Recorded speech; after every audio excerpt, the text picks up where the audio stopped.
to recognize our new members. We have, I apologize, I'm on 2 hours of sleep, so my brain is fuzzy, but we have Jason and Danny. So welcome to the Housing Commission. You both were appointed, I think, in February, right? So excited to have you here. And then Commissioner Norris is rolling on. I think she's on. Okay. And Haley, if you wanted to say anything to the commission. Yeah, thank you. And I won't be long. I'm not on your agenda, but I just wanted to say thank you to all of you, to county staff. I've been on the commission. I'm honestly not entirely sure. I think it's been about 6 or 7 years at this point, and I just have learned so much from every member of this commission, from previous commissions. So thank you all for the opportunity to learn from you, and thank you for your passion for serving Arlington. So excited to see what the commission continues to do, but I appreciate the chance to say that. Thank you. Thank you, Haley. It's been an honor to serve with you, and we definitely appreciate it, and we hope that you'll continue to join us at meetings from time to time, because we all know how fun they are, and at least helping out your colleague as he adjusts to life on the Housing Commission. So thank you. Thank you. With that, turning back to our agenda, do we have any public comment? We have Alice Hogan, but I don't see her on. Alice, are you on? I am, thank you. Good evening, can you hear me okay? Yes. Okay, thanks. I just wanted to make a couple of comments. I hadn't heard, I should introduce myself. I'm Alice Hogan. I work with the Alliance for Housing Solutions, which is merging with NVAHA, the Northern Virginia Affordable Housing Alliance. So we are a joint nonprofit here in the Northern Virginia region, and we work on affordable housing policy development, advocacy, public education, and I especially work in Arlington. So I actually spent over a decade on the Housing Commission myself, and it's a wonderful body. So thank you all for your service. You'll probably see a lot of me. This evening, I just want to bring up a couple things during public comment. And one was the Arlington 2050 visioning exercise. And I wondered if your commission had been briefed on that, and hope that the commissioners will take an opportunity to get on the county's website and or send in a paper postcard that they're providing to give your feedback on what you think housing should look like in Arlington in 2050, what kind of diversity, what kind of, integrated neighborhoods, price points, walkability, all the things that we all seek and hope that in the next generation we'll see here. So just wanted to bring up that opportunity for folks. I also wanted to mention that Crystal House 6, an APA property, is going before the county board on March the 12th for a special meeting. And I didn't know if your commission was aware of that, or if you all plan to either speak or send any commentary about it. And lastly, I had sent a note, Alex, maybe you know the answer. We were wondering about, and maybe folks, I don't know if you all get this, but the county puts out a monthly list of vacant CAFs in the county where folks can see where there's a vacancy to apply. So this month there was a large number listed from Barcroft, and we were wondering if those were new that came online from a previous vacancy, but 85 was a huge number when we usually see, 1, max 10 at any given property. So I wondered about that as well. So thank you. Thank you, Alice. Does staff have any response to Alice's last question? I do not have the answer to that, unless, let's see, is that Anne? I thought I saw Anne. If Anne knows the answer to that, otherwise I can ask Melissa, who's the Barcroft housing lead, on that and get back to you about the vacant number there. But I can get back to you on that, Alice, and obviously inform the commission on that as well. Sure, thank you. Great, thanks, Alice. So, and I guess just responding to your question about the 2050 visioning process. Alex, are the commissions going to have a formal role in that? I know people were invited to attend the visioning session, but I haven't heard. I don't believe we've been contacted about that, but I can look into that and see if that's something that commissions are. Okay. Yeah, my understanding from talking to Libby is the plan is to come up with multiple vision statements by the end of this year. Next year, have the community identify which of the vision statements there's agreement on, and then following that, then the county would start sort of like a strategic planning implementation process. But I don't know anything more specific than that. So hopefully that helps, Alice. I'm not sure that it did. But next on our agenda, we have approval of notes. There were two comments that I had, Alex, just that we ended up amending our votes for goodwill to include the revitalization designation, because we didn't originally include that in the motion. So I think just adding that in, Sure. amended the It's motion. different. Yeah. Different action. Okay. And the other one is Doris with a comment. on the annual work plan. You have comment about introduce the annual report, view the annual report here. I think it should be good. Well, okay. Yeah. I think that's all I had. Any other changes or edits from the commission? This is Doris. Hey, Doris. Hi, I was present at the meeting, for the meeting notes. Doris. I'm sorry, I couldn't really hear what you said. Oh. She's a liaison. I think we typically do include Doris in the notes when she attends. And I made remarks during the meeting. She made remarks, yeah. You're in the notes, but you're not on the attendance at the top. Yep. Okay, yeah, we can add in Doris. Any other changes?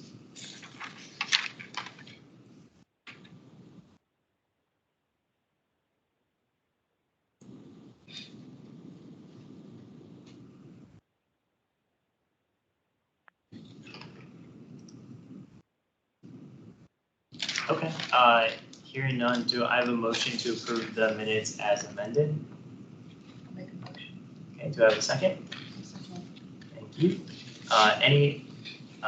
Any opposition to approving the minutes? Okay, then that passes unanimously. Thank you. And who do we have virtually tonight? For the budget item? No, commissioners. I think Michael Heminger is on, Sarah Rubalcava. That's all I see. Are there any other commissioners on that I didn't say? No, just those two. Okay. Thank you. So next we have the fiscal year 2025 budget presentation from, I think, looks like CPHC first and then Department of Human Services. Yes, so for this item, we have a very quick slide or two from Marie Randall and from Nicole Dula from the Department of Human Services. So Marie, would you like to share that slide, or would you like me to share from here? If you could share it, Alex, that would be great. Okay. And Alex, just point of clarification, did you ever hear back from the Office of Human Rights? Not on the email that you Okay. sent, no. And I also did not hear back about the budget questions. Okay. Thank you. Go ahead, Marie. Wait 1 second. Oh. Share. Okay. 1 second, Marie. All right. Sorry, got you excited about presenting. And then... All right, there you go. Thanks, Alex. So good evening. My name is Marie Randall. I'm the Finance Supervisor for the Housing Division. And we thought we would give you a summary of information that was provided by the County Manager to the board when he presented the proposed budget for the 2025 fiscal year a few weeks ago. I will just put a plug in that the budget work session is next Thursday, March 14th, and it's combined with the Department of Human Services. So I highly encourage you to watch live or watch the recorded version, since it's very helpful to listen to the commentary as well as the questions asked by the board. So as a summary of the proposed budget, it focuses on affordable housing, the environment, and the county's workforce. Specifically, the investments in housing, as shown on the slide. It is noted that affordable housing remains one of the county's greatest challenges, with many residents facing rising housing costs coupled with housing supply shortfalls. So to address this, the proposed budget includes $110 million, about 8% of the county's budget, for investments in affordable housing. So this is just part of it. Nicole will talk about the other part. This includes $20.5 million in funding, of which $10.5 million is ongoing. So that's the AHIF, the 9.7, plus the $800,000 in federal home funds. There is $10 million in one-time funding. And this is a $5.2 million increase from last year, from FY 2024. This also includes $15 million for Barcroft debt paydown or buy down, as well as $2 million from the Columbia Pike TIF. So that's about it for all I have. The slide shows all of that, plus some other sources, such as developer contributions and loan repayments and payoffs that we've been receiving this year. And then it shows the debt service payments below that we will be making, as well as the line of credit payment, and then what is potentially available additional funding after that. Thank you. You're welcome. Next up, we have Nicole. And Nicole, I'm not sure if you have anything to share out further than Kellen's handout with the DHS budget that was sent prior to the meeting. Yeah, if I could, I'll take control. I'll share. I've got a few slides. Awesome.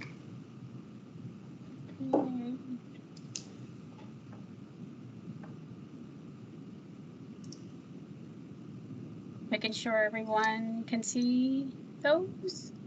Yep. See the screen? Okay, perfect. So similar to Marie, our work session is next week. So this is just a very short teaser of what's to come. Our department director, Anita Friedman, will go into a lot more detail. So one of the FY25 priorities in the county manager's proposed budget is the continued commitment to racial equity. So with a strategic review of services targeted at those most burdened and vulnerable in need of our support. So of that $110 million of the overall proposed budget is in direct housing investment, with an emphasis on stabilizing Arlington households, improving housing conditions. And these investments do largely serve our BIPOC neighbors and residents.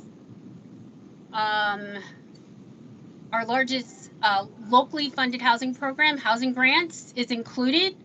So there's an ongoing commitment to support the county's program, directly serving seniors that are 65 and older, our working families with minor children, and our disabled residents. You're going to hear a lot more about Housing Grants in the next item on the agenda. There is $3.1 million that has been added to the FY25 budget as an ongoing supplemental to total the Housing Grants base budget of now $15 million. 97% of our participants reside in CAPS, so we continue to serve the most vulnerable that are at the lower income spectrum, where they are 88% have incomes less than 30% of the area median income. Our average projected grant for FY25 price point is around $760. We are anticipating a continual increase in the program as we'll continue to adjust our maximum allowable rents, which I'll show you on the next slide. So as the housing grant program continues to grow in terms of participation, we need the additional staffing to support the work. It's an open program, applications flow in daily. So there's also been an added of 2 FTE housing specialists that have been added in the proposed budget. And then here's the maximum allowable rents. For those of you who have been along the housing grant trail for a number of years, there was a point in time where our maximum allowable rents were pretty much static for 10 years. This county manager has made a commitment to continue to increase the index point for the maximum allowable rents in the program so that the grants can remain competitive with the market. So we will, baked into that 15 million is also an increase of our MARS up to the 60% area median income. Next slide here is just also our housing choice voucher program. Arlington County is recognized by HUD as a public housing authority. So we administer federally funded rental assistance vouchers. This program is a major contributor in providing a housing subsidy resource and opportunities to Arlingtons that are also lower income. Not only in Arlington, but also this program stretches beyond our jurisdictions. So in FY25, we do project the average subsidy will be $1,335. The actual cost to run the housing choice voucher program in terms of just financial, the rental assistance is over $24.4 million. And continued commitment to serving our most vulnerable, the Housing Choice Voucher Program does mandate that the program admit 75% of participants have to be at 30% area median income and below. So again, this is a critical resource that we are able to continue to grow and provide in the community. And you'll hear more about permanent supportive housing. In the budget, the total proposed is over 5.7 million. Permanent supportive housing provides direct subsidy rental assistance as well as supportive housing services for our disabled residents in the community. It is a combination of state, federal, and local funding for this program. It is highly regarded by the state, so we're pleased that we can continue to grow this program through our state-funded resources. Some of the successes here that I just like to highlight in terms of how successful the program is, the average tenure of our participants is about 5.3 years in the program. Overall, we have 38% of our participants have been in a permanent supportive housing placement, scattered site in the community longer than 6 years. Our retention rates continue to remain high at 90%, and there is still a high demand for the program. So in FY25, we do project to serve at least 382 households. And then finally, eviction prevention. So this is a program that's actually operated through DHS's Community Assistance Bureau and the Economic Independence Division. Our eviction prevention resources have been sort of the highlight of need and meeting needs of our residents, particularly through the pandemic crisis. Right now, there's a projected budget for FY25 will be, $2.3 million, and this time in ongoing funding. So you'll note that this is an increase from our baseline budget.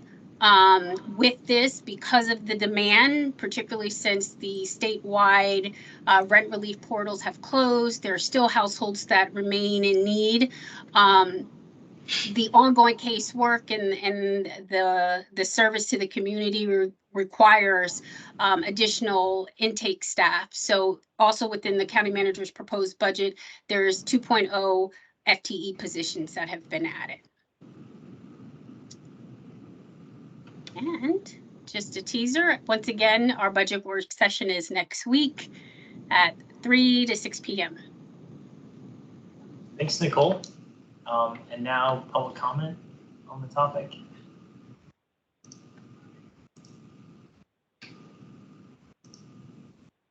Alice, you're up. Good evening, me again. Thank you, staff, for the presentation. I mean, I guess we would say overall, it's a very good budget for housing this year. I feel really lucky. And it's wonderful to see that staff at the highest levels really realize the priority this needs to be to keep people housed who are still bouncing back from COVID. A few comments I wanted to make. I know you'll go over Kellen's review of the budget. Kellen, that was excellent. Thank you for making that available. The only things I would add for you all to consider is the tax rate. So the tax rate right now in the proposed budget is 1.5 cents on every $100. And then the county board just advertised it to be up to 2.5 cents. So a whole penny more. And this is really unusual. It's been flat for a few years. So, maybe something for you all to consider. What could happen with that extra penny is that could be the basis for finally, identifying and securing permanent funding source for the AHIF, Affordable Housing Investment Fund, where every year we're watching the budget and waiting to see what will be the ongoing and what will be the one-time funds and then any leftover ones. And we're, getting it all together and hoping it's enough for that year. It never is enough.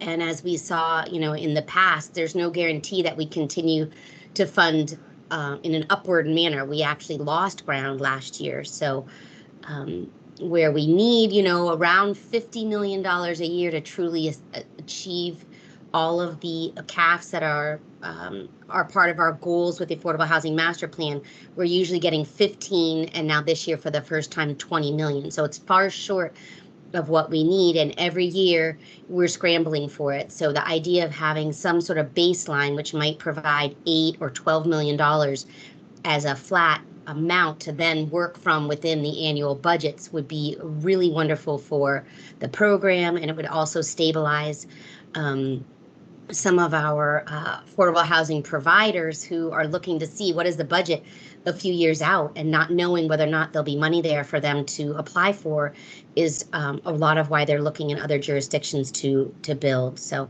that might be something to consider. I also just wanted to mention, as Nicole did, that next week anyone can testify. Oh, no, next week is the hearing. We listen.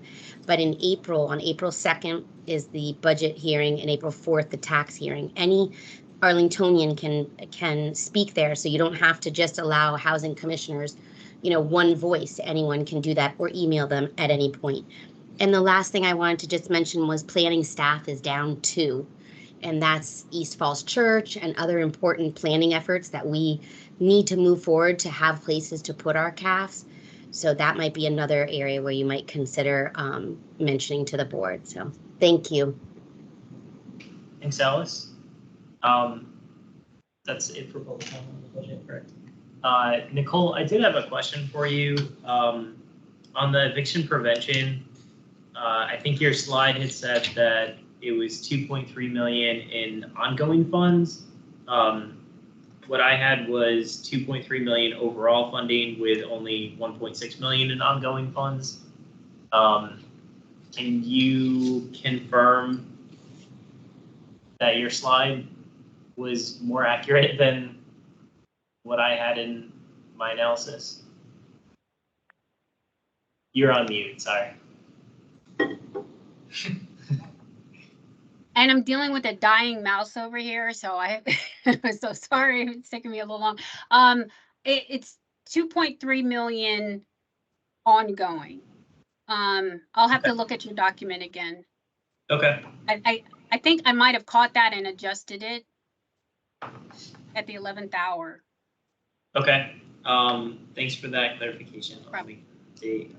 And when you said dealing with a dying mouse, I was thinking animal, not computer mouse. And I was like, yeah. Strange thing to be doing. Yep.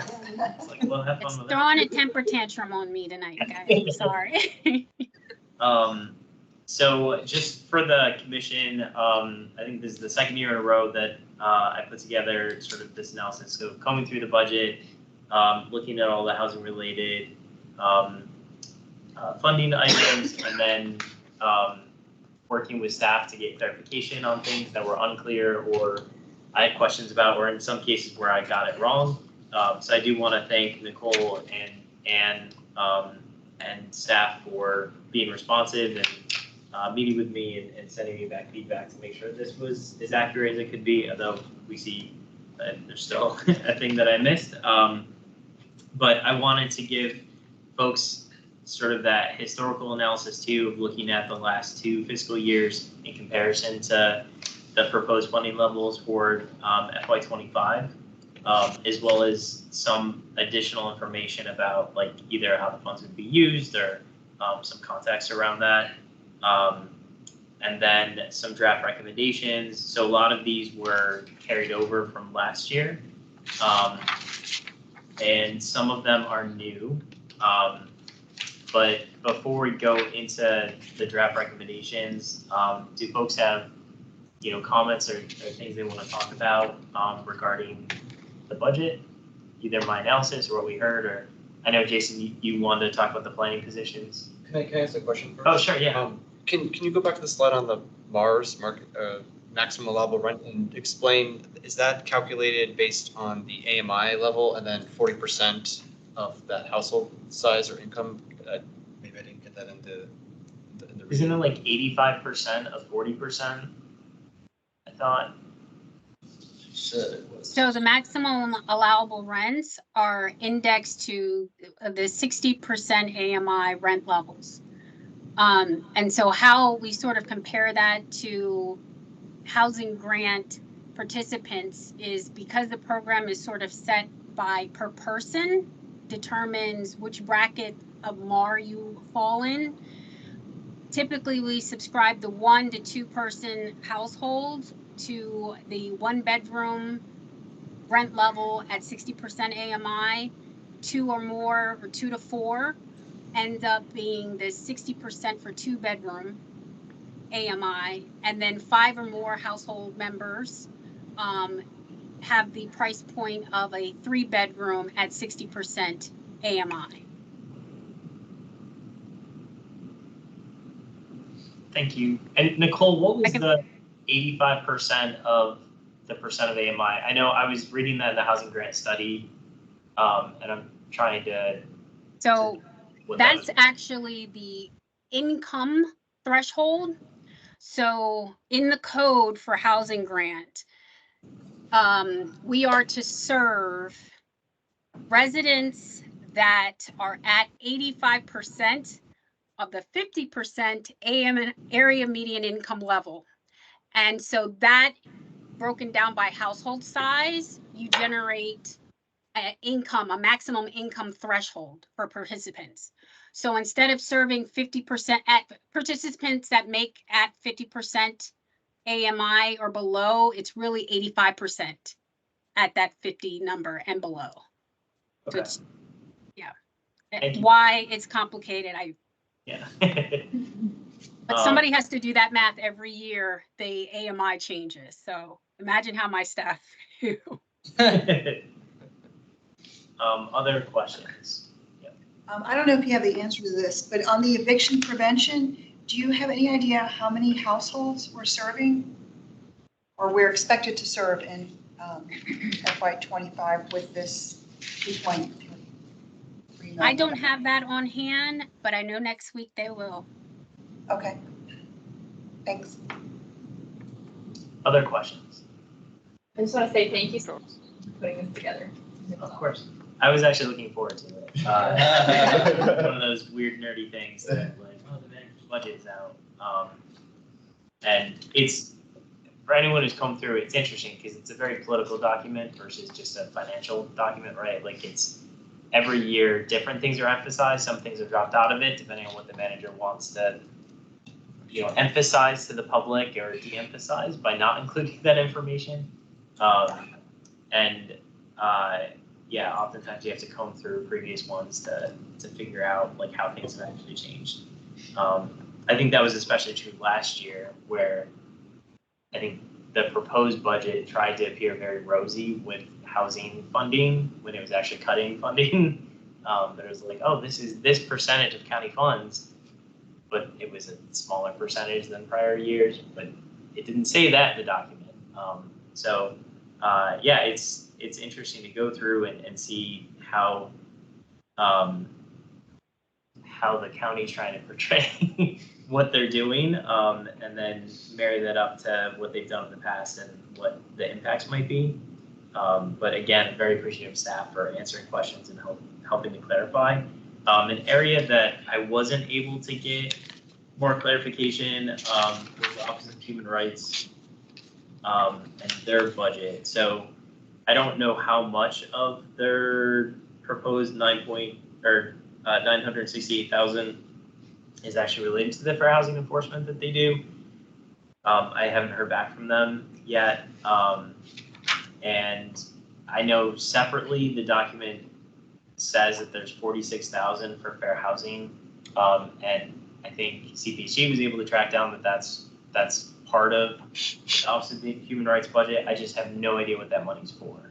And haven't been able to figure that out. It's similar to like about 50,000 is what they would allocate for fair housing testing in the past, but the county hasn't done that since 2019.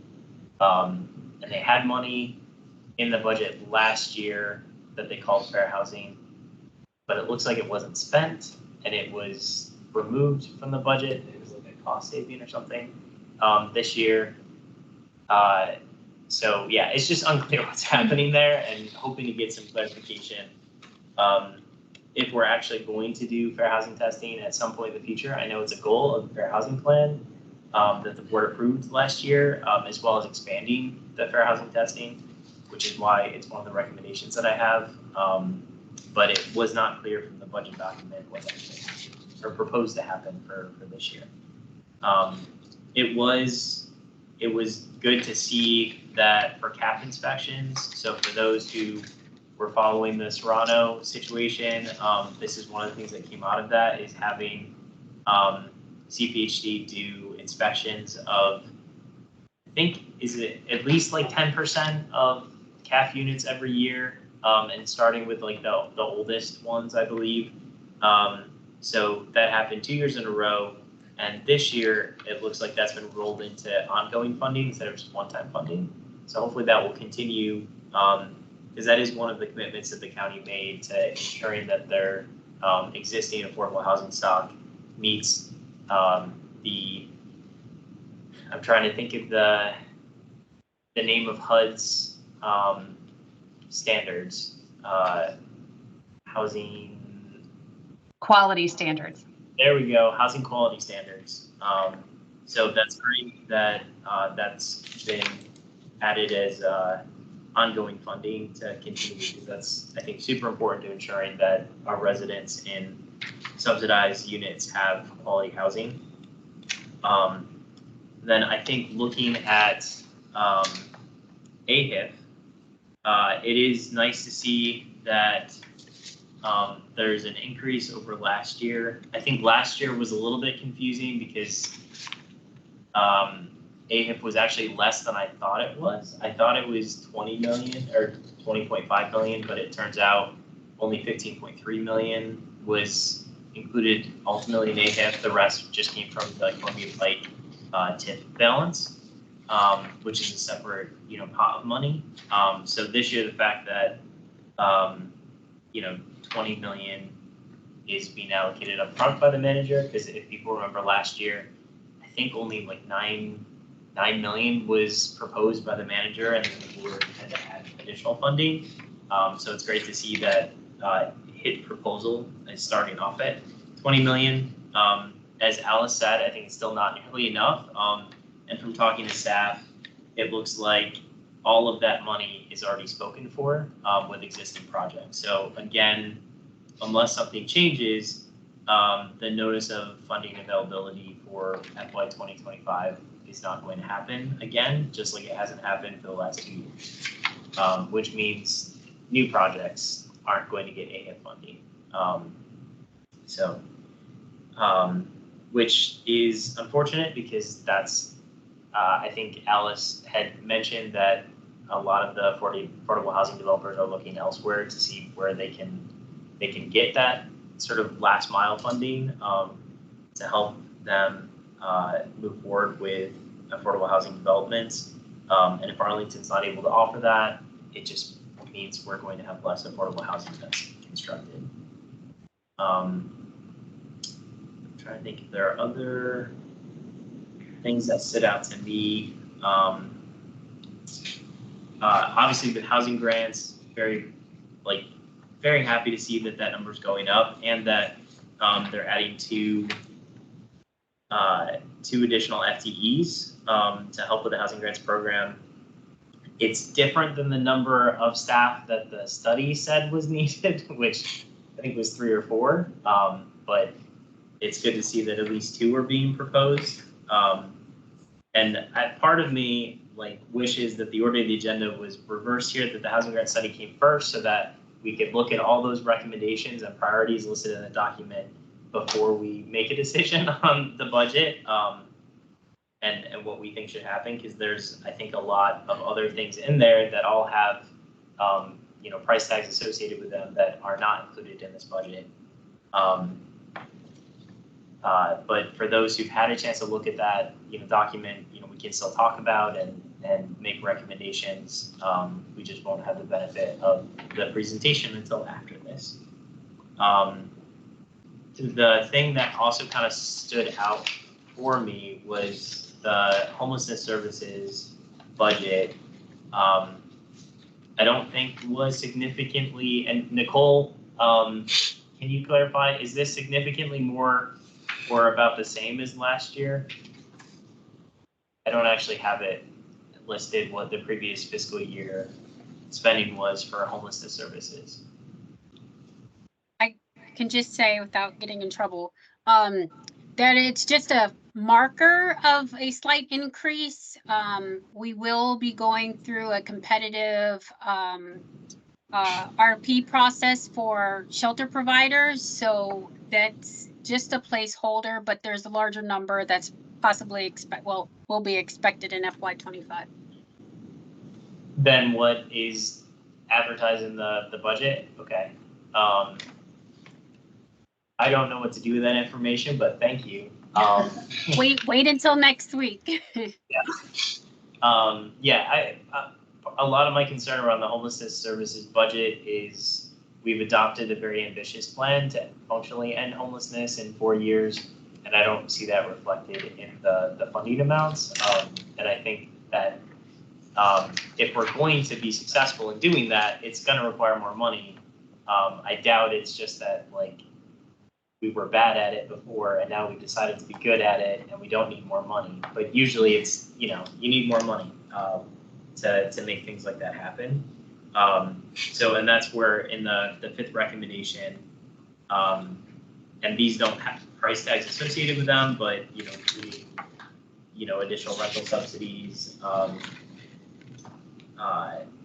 bit more behavioral health resources, permanent disorder housing, all those things are things that will likely be needed in order to make that happen.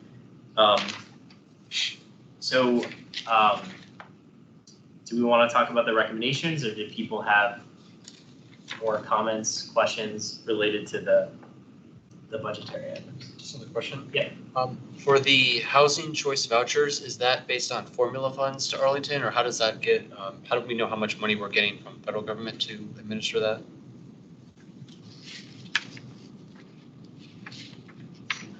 So, housing choice voucher, there's a sort of an algorithm based on initially an allocation that is set per jurisdiction.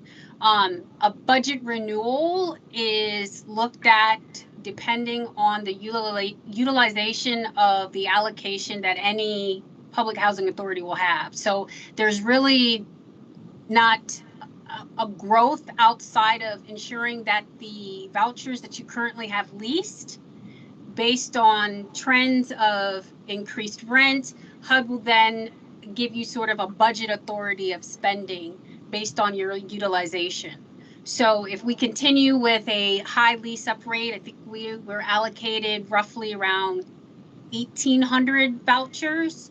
If we continue to lease up those 1,800 vouchers with our budget authority, then we'll continue to see that expense, the budget appropriation will go along each year as at an increase.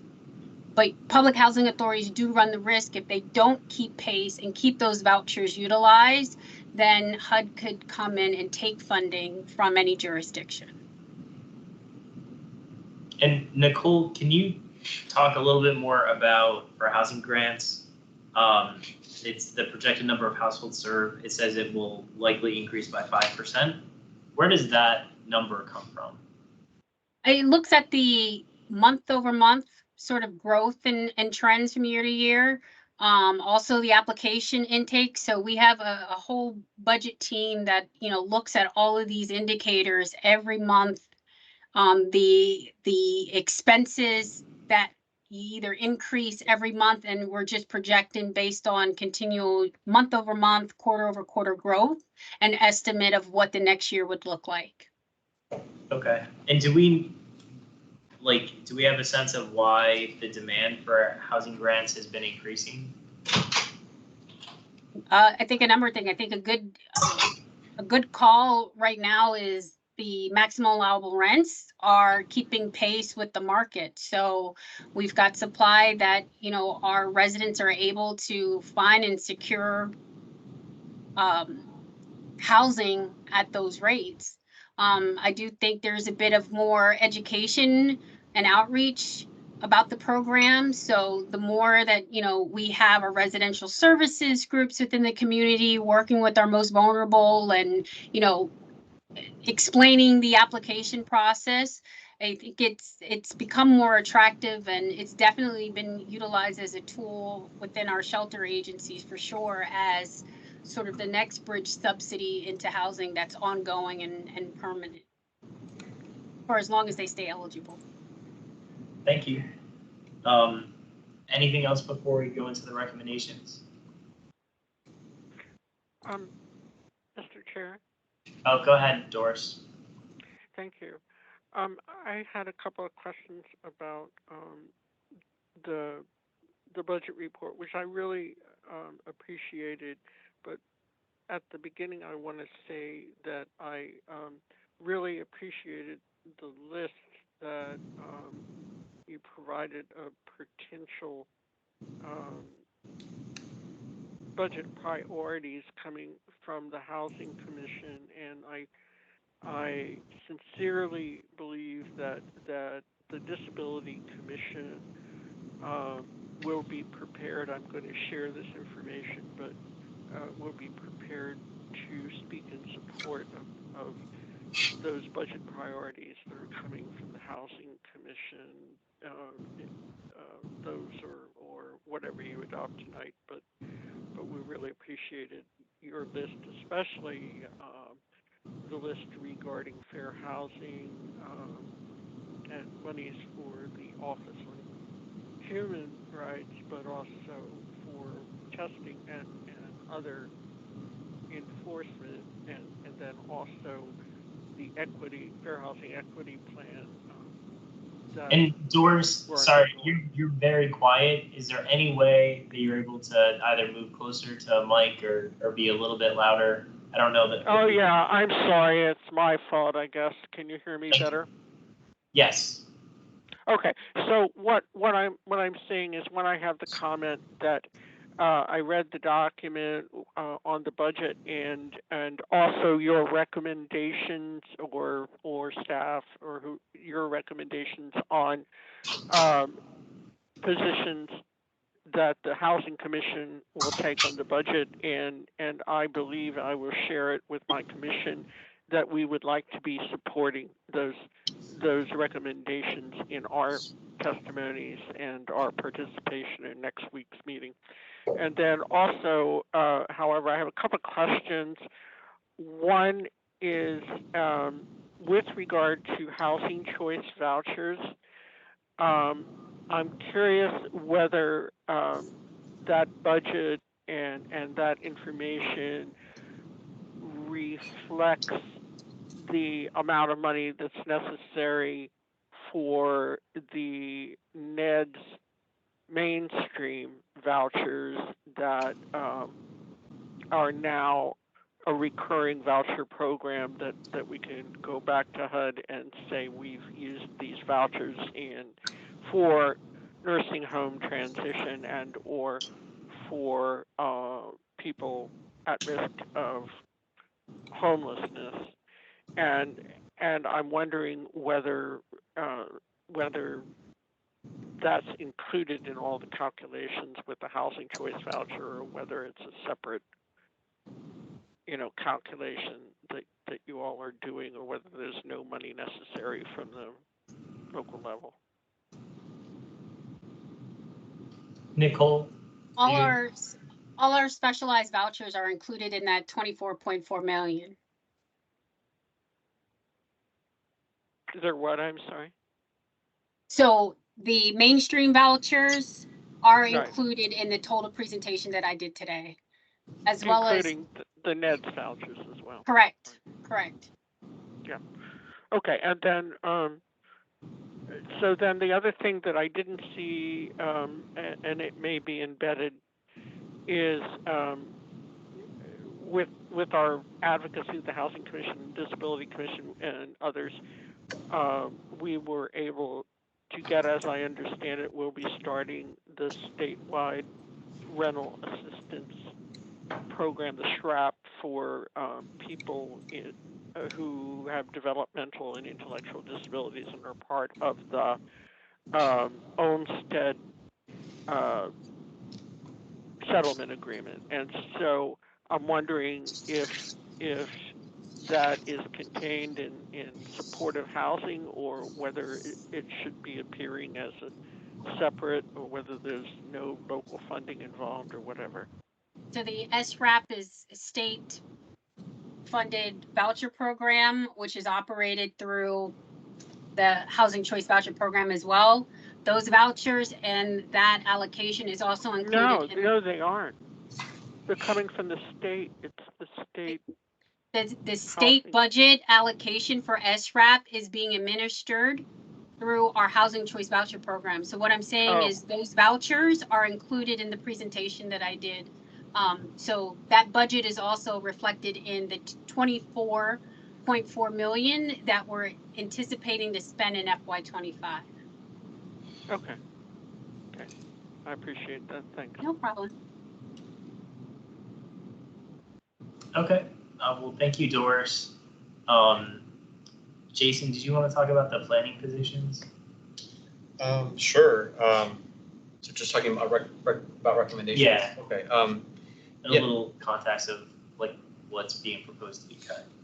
Yeah. So there is a proposal to cut 2 planning positions that have not yet been filled. One comprehensive planner and one current planner. So the total fiscal impact would be just a little over $267,000 per year to remove these positions.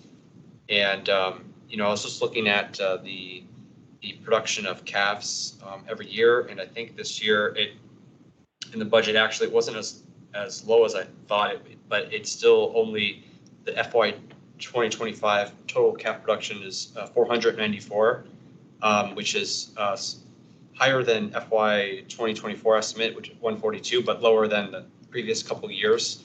And I think this wouldn't have a direct impact hiring these planners to do some of the studies that are coming up, which the county has prioritized, like 4.1 administration regulation update, special web study refinements, and landscape standards update, and a variety of other priorities. But in terms of CAFs, like in hearing the percentage of people in with housing grants and housing choice vouchers, it's in that almost 100%, like 97% of people with housing grants are in CAFs, and then I think it's like 98, 99 with housing choice vouchers. So it's pretty much everyone with a grant or a voucher is in a CAF, and then if CAF production could be perhaps leveling off, then these planners can help do plans, area plans, or other different produce tools that can help get more CAFs, which may not reveal itself in necessarily this year or next year, but in the years down the line. So one of my proposals is adding a line item to suggest retaining these two planners at about $267,000, which those if people are working on those CAFs, they could produce whatever 5-10x of that amount of value in terms of CAF production to either pull in investment from outside sources or other various ways, so that there's the CAF. So that's like kind of roundabout, but that's just kind of some of the numbers. Thanks for that. Yeah, I mean, I do find that concerning too, because I know planning staff at the LRPC meeting last week or earlier this week, they talked about their work plan.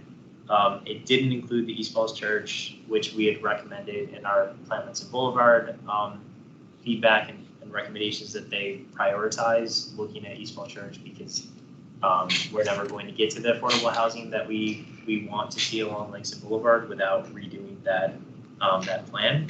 And the other piece that we talked about at the last meeting was looking at the affordable housing ordinance and the enabling legislation, and having staff provide some assistance with developing a recommendation for the board to take to the General Assembly. That's something that would likely happen in FY25. And if they're cutting planning staff, and planning staff currently don't have that as part of their work plan, it means it's probably not going to happen. And then we could end up going even more legislative assembly sessions without any proposals to get a better deal for Arlington residents when it comes to on-site caps and more money for AHIP through contributions from developers. So that's definitely a priority for me. And I think looking at them cutting, I think they cut a position last year as well from planning staff. So this would be the third in 2 years. It's just going to decrease their capacity to do the things that we've already recommended that they engage on. So yeah, I definitely find that concerning, and would like to include that as a recommendation, that they have enough planning staff, either not to cut them, or they have enough planning staff to be able to do things like East Falls Church and look at the affordable housing ordinance. Thoughts? Thumbs up. I don't know what the county thinks about it. We understand that there's two positions, but not that it's not needed, but what is the response, I guess? Is it why they're cutting? No, or? Is cutting a good idea? Is it bad? I mean, are we making recommendations that are fruitful, or are we just spinning our wheels? I don't know. I mean, they're going to listen to some of what we say, maybe, and not listen to a lot of what we say. I mean, we've been asking for some of these things, like a deputy director position for the housing division at CPHC for several years. And every year when I talk to the county board about it, it's, not this year, but next year. Next year, I think we can do it. And then next year, there's always a good reason that they have for why we can't do it this year. And next year is going to be the year.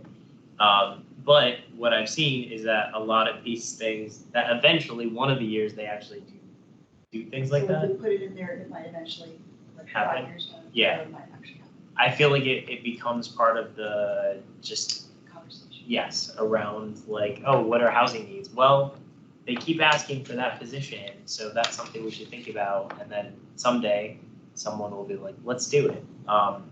I also feel like cutting these positions, it's what, 260K you said, which is not a lot of money. and it does have a significant impact on the capacity of staff, because one of the things that we consistently hear in these meetings, and I think in planning meetings as well, is staff saying we don't have the capacity to do that. We don't. It's not the work plan because we don't have enough resources to do this. And so I do think it is important for us to keep reminding the county board that staff is important to have, because we can't do the things that we want. And one of the things that I see too is we have made a lot of progress working with staff to come up with these great strategies and plans. And then on the implementation side, it's a struggle to actually be able to implement them because they don't have the resources to do it. And I think staff really wants to be able to do as much as they can, and they want to put it in the plan because they agree this is a good idea. But then at the end of the day, they have to sort of ration the resources. And so I think when it comes to both planning and housing division, we need more staff. Like, we just don't have the capacity. And as much as the county board has told me they don't want to hear us specifically ask for more staffing, because that's the county manager's job to tell them how much staffing is needed. They tell the county manager what needs to get done, and he tells them whether he has enough staff to do it. But clearly that process is somewhat broken because they'll approve the plans and the manager says, yes, we have enough staff to execute the plan. And then we talk to staff and they say, we don't have the resources to do that. So there's a disconnect. And part of that is politics. But I think it's important for us to continue pushing for, these are the staff that we think need to be in the county in order to move forward with these plans and strategies that are a good idea and are going to help people. With these planning staff, like too, with them being vacant, my understanding is generally they're vacant for a reason. So when people leave, the manager's office will kind of say, like, why don't you not fill that position, because we may want to chop that in the budget for next year if it's looking tight. So it's not like they're not needed.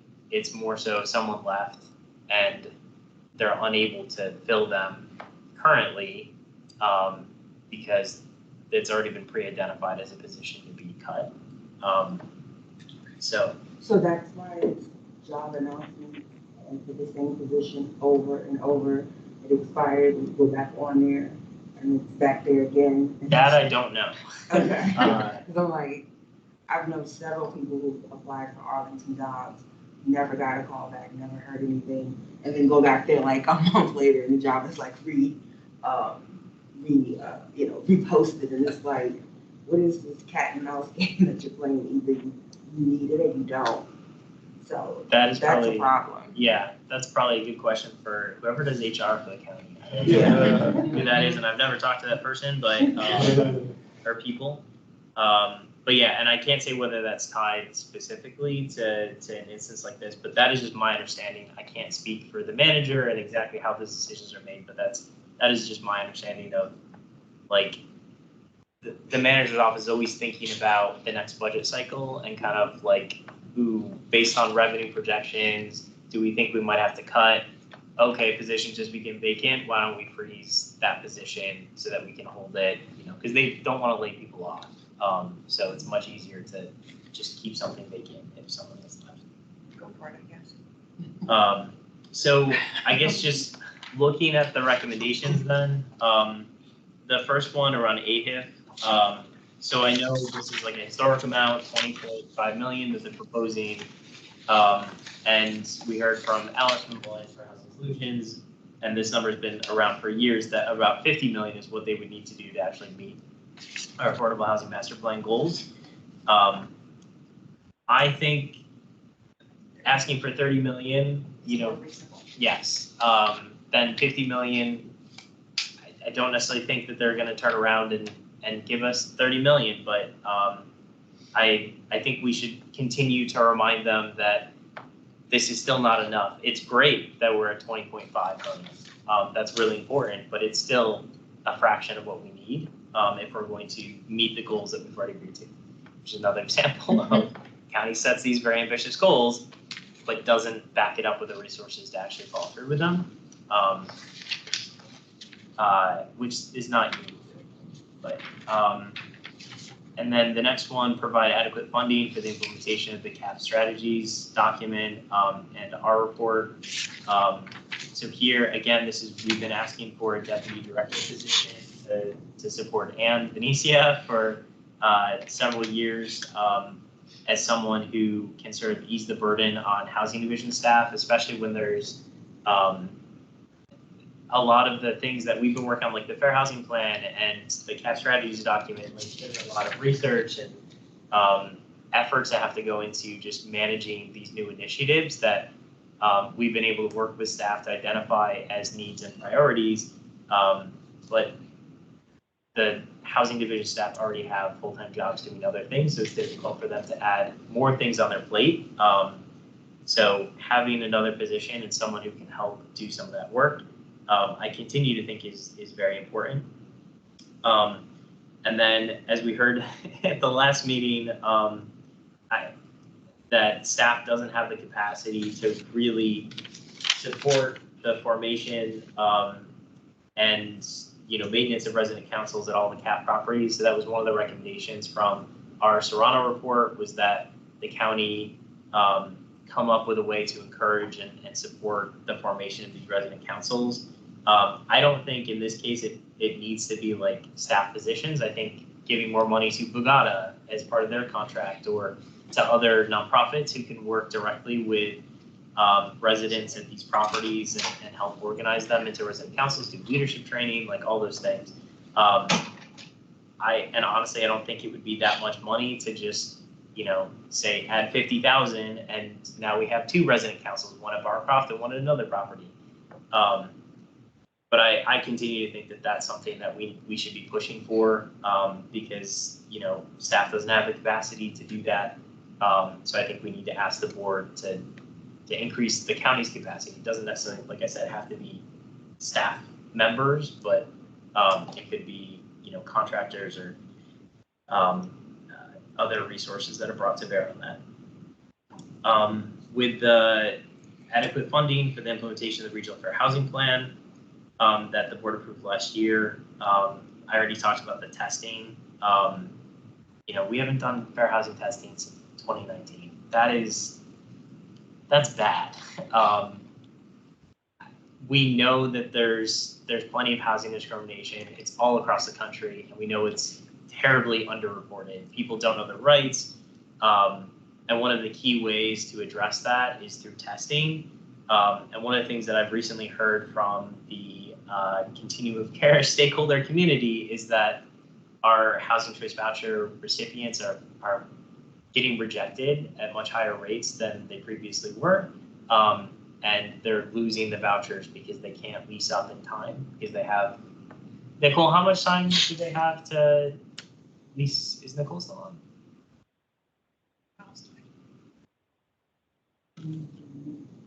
We lost Nicole. I'm here. Oh, I'm here. she's still there.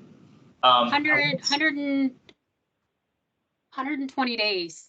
Okay. We usually issue the voucher, it's 30-day increments. Okay. So within that 120 days, they're not able to find a landlord or property who's willing to rent to them. And so it's really important that the county, like Office of Human Rights, is able to enforce source of funds, which is not technically legal yet in the county. It is in the state, but that's also something very exciting. It's on the board agenda for the March meeting. So I'm super excited that they should be amending the human rights ordinance to include source of funds protection. But one of the key ways to enforce that is through this testing and identifying landlords who are not following the law. And then, yep, that was kind of the next one, specifically focused on the source of funds, because like that one is just it's a challenge, and we see that all over Virginia and in DC, that landlords for a very long time have been used to being able to just say, oh, you have a voucher? No, I don't rent to people with vouchers. And it's a significant shift for them to learn the new law, that they can't do that, and also comply with it. And the best way to ensure compliance is enforcement and having penalties for not complying. So I think that's really important. Yep. So if they know that we don't have money to test, there's not going to be no tests, right? So they You can still file a fair housing complaint from the state and also to the federal government. Well, not for source of funds, but you could through the state, yeah. Or you could do, I think, a private action because fair housing law is unique in that you can just sue on your own without having to go through administrative process. But a lot of people don't know that it's illegal, and a lot of voucher holders they're used to being denied housing, so they're just like, oh, that landlord won't rent to people like me. I'm gonna go someplace else or try to find someone who will. And it's only been illegal in Virginia since I think 2020 is when that took effect. So it's a shift, and it's a shift on education for voucher holders and also housing grant recipients and people who receive veterans like housing benefits. All of those are protected under source of funds. So it's exciting to see that the county is going to amend the human rights ordinance to add that as a protected class so the county staff can start enforcing that. But then we need to step up enforcement because it's a problem. And then the next one, providing funding to modernize the housing grants IT system. Nicole, is that what Yardi is? Is that the name of the system? Yes, it's our Okay. client management system.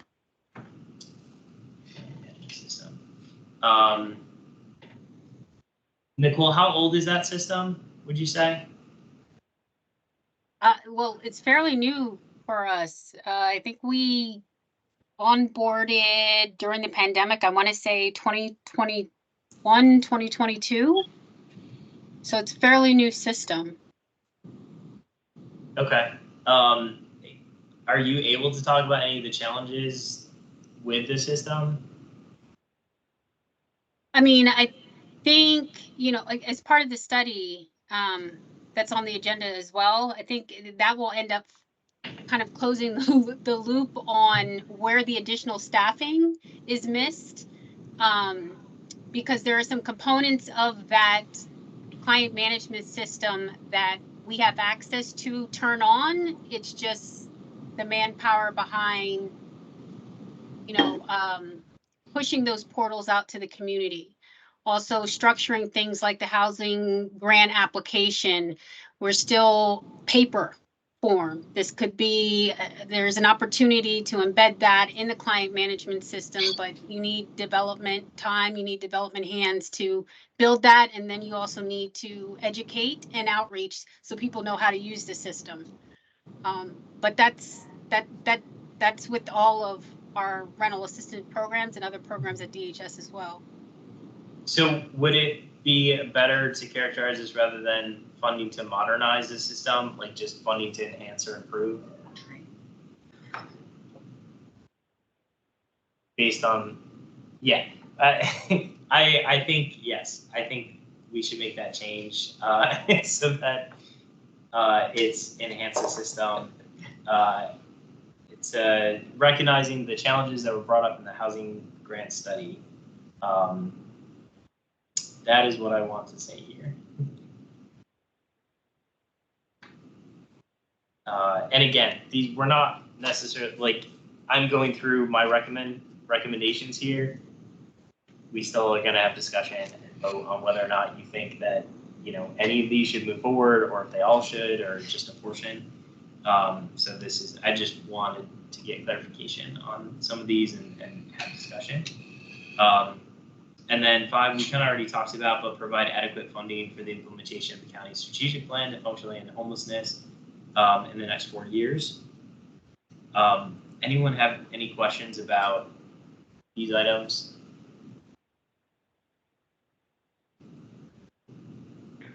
I have a question.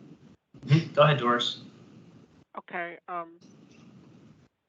Does Arlington participate in the Can you speak up a little bit, Doris? I'm sorry. Does Arlington participate in the ADU program that's authorized statewide, or which during new construction designates that designates affordable dwelling units that bring down the rent to maybe 40% or 50% of what it would be, and then use rental subsidies, like a housing choice voucher to further buy down the rent, or because we have the AHIF or some other program, are we not doing that? I was just curious.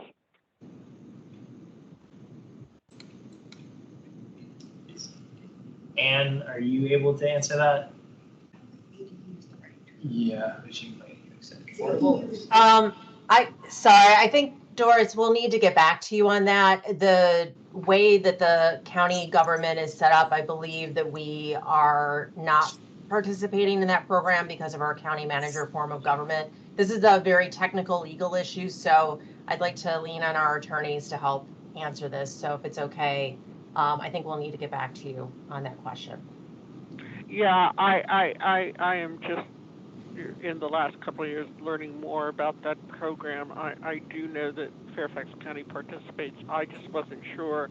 I mean, Arlington is doing a good job. I'm just curious. I thought that Arlington wasn't participating. I just wanted to ask the question. Yeah, it's yes, and so if we could get back to you with the more of the information, the technical reasons of why we're not, and I believe it is because of the form of government that we have in Arlington, but I want to confirm that with our attorneys. I don't want to misspeak and give incorrect information. Sure. I was just thinking budget-wise. Thanks, Doris. Yeah, I do hear other localities refer to, like, they don't use the term cap. Like, I think that's just an Arlington specific term. They use like ADUs and even like market rate affordable. I don't hear outside of Arlington. I hear like naturally occurring. One of the weird things about Virginia is, like, despite being like a very strong Dillon rule state, which in theory is supposed to mean that we have uniformity across the state, everything is different. It's just the state legislature decides what each locality gets to do as opposed to the localities themselves, which I think defeats the purpose of having a system like that, but whatever. That is beyond the scope of this commission. The next item was provide adequate funding for regular equity analysis for all housing and planning projects. So this is an area where I think the county's been making progress in looking at marginalized populations and how that relates to housing programs and policy making decisions, as well as projects that come before like planning staff. But again, there's a resource issue when it comes to, like, you saw, I think, pretty extensive equity analysis when it came to missing middle. But you don't see that level of analysis for most things that come before us because it takes a lot of time and resources to put that together. So I think that should continue to be a priority, is having the county invest in looking at who's benefiting, who's being left out of benefiting from the programs and services. Last presentations we've gotten, they've always addressed They the site plans. They do like demographic information, which is helpful, and I think that's a step in the right direction. It's different than like impact analysis. So there's always more that there's farther that we could go, but I think staff has made a lot of strides to include more equity information and analysis. But sorry, you were gonna say, Alex? Yeah, no, it's just for the site plans, we've been including the racial and ethnicity dashboard information by census tract. So that's the step that we've been adding in, but yeah, obviously there's a lot more information out there. So not sure how much we can collect, but what we can collect, we'll try to get in there.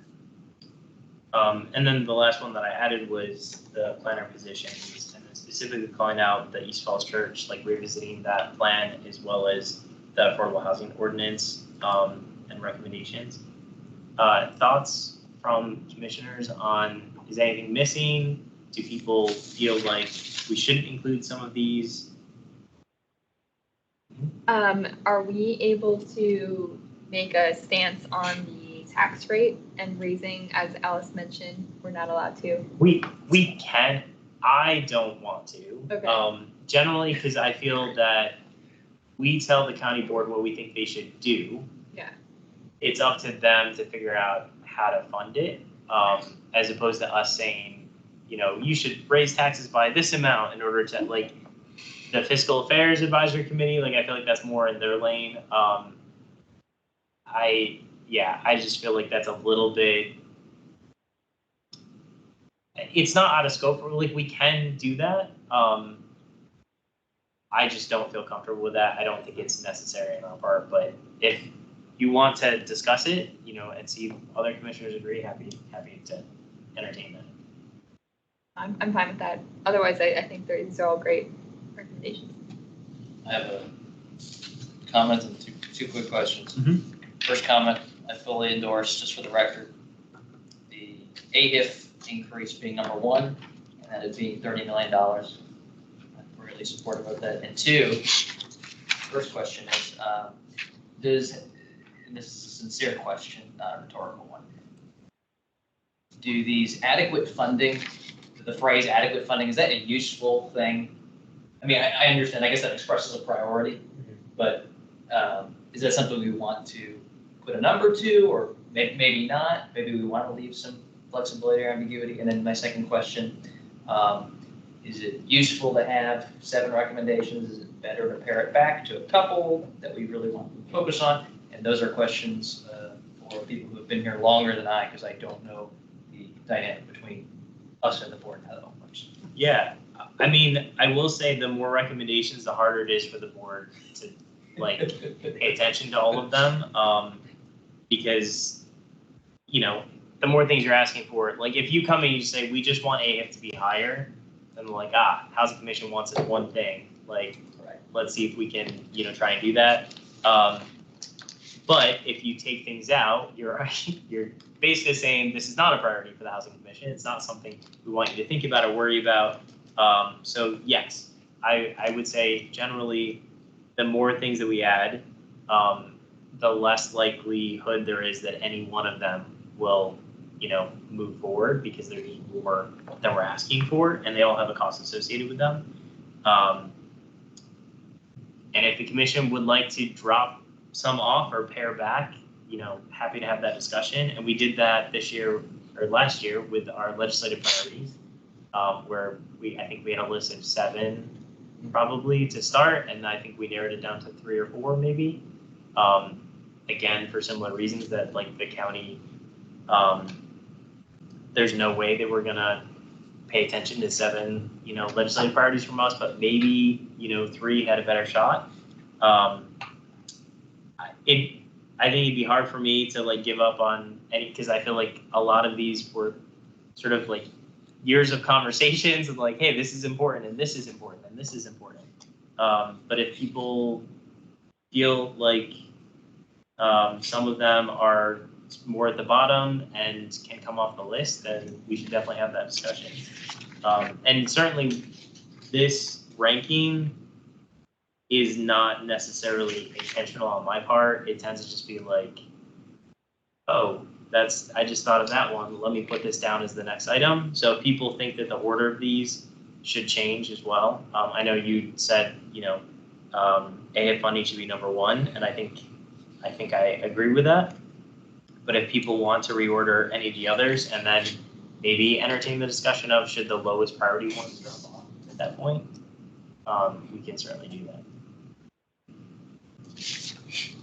Do people want to take time to order? And I know your other question about the term adequate funding, we can use a different term. That's one that I've been using in budget letters to county. I don't know if that's the best term. We can just say, rather than specifying a specific amount, not that the term adequate is. Yeah, it's tough because I feel like I don't know the specific amounts, like Okay.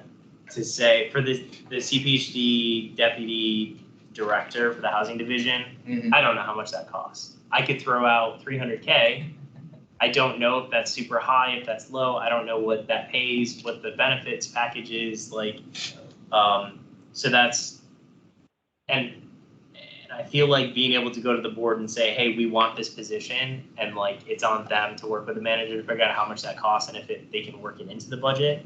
But if you guys do feel that it's important, like with AHIP, to give a specific amount, we can do that as well.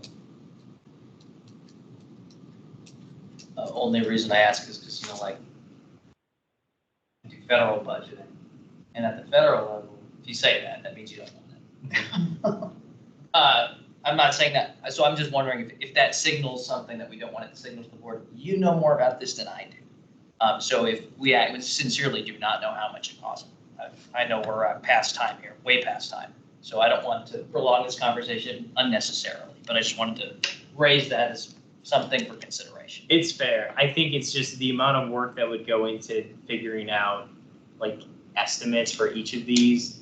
I've never felt like was worth that effort. And also it's something like staff can't really tell us that. Like if I go to Anna and I say, Ann, can you tell me how much a deputy director would cost for you?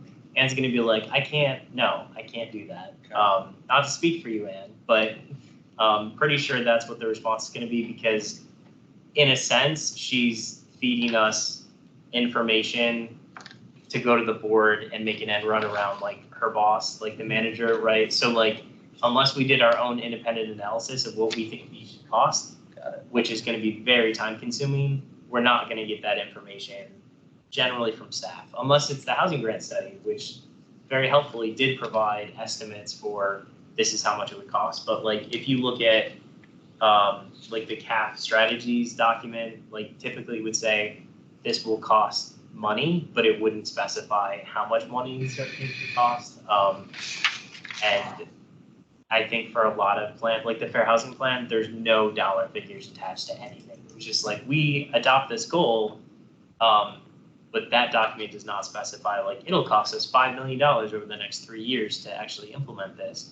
I make a motion that we approve this plus number 7. Second. Okay, any more discussion? Let's do a roll call vote. Okay, Commissioner Montgomery, Yes. Commissioner Surface, Yes. Commissioner Weiner, Yes. Commissioner Heminger, Yes. and I vote yes. Commissioner Escobar is not present, I think. Commissioner Rubalcaba, Yes. Commissioner Linick, Yes. and Commissioner, I'm forgetting, Jason, your last name? Schwartz? Oh, sorry, it's only on one side. Yeah, Schwartz. Oh, yes. Commissioner Ross? Yes. Okay, I don't think I left anyone out, right? Okay. No. And that passes unanimously. Great, thank you all for that. I will prepare the letter and send it out to you all for edits. And just a reminder, so I will be representing the commission on next Thursday at the budget hearing. And I'll basically be presenting the letter. Okay, next item, we've already talked a lot about this housing grant study. So with us for the housing grant study, we have from EHS.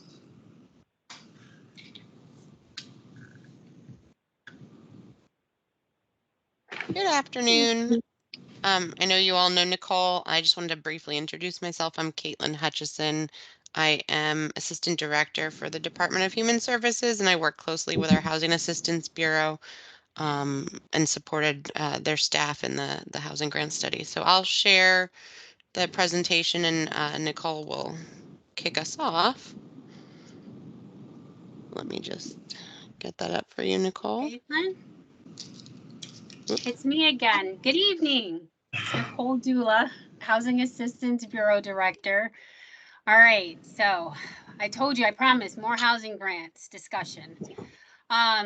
So at the direction of the county board, the Department of Human Services conducted a holistic housing grant study to analyze the current program, its legislative origins, and to identify potential gaps in affordable housing needs.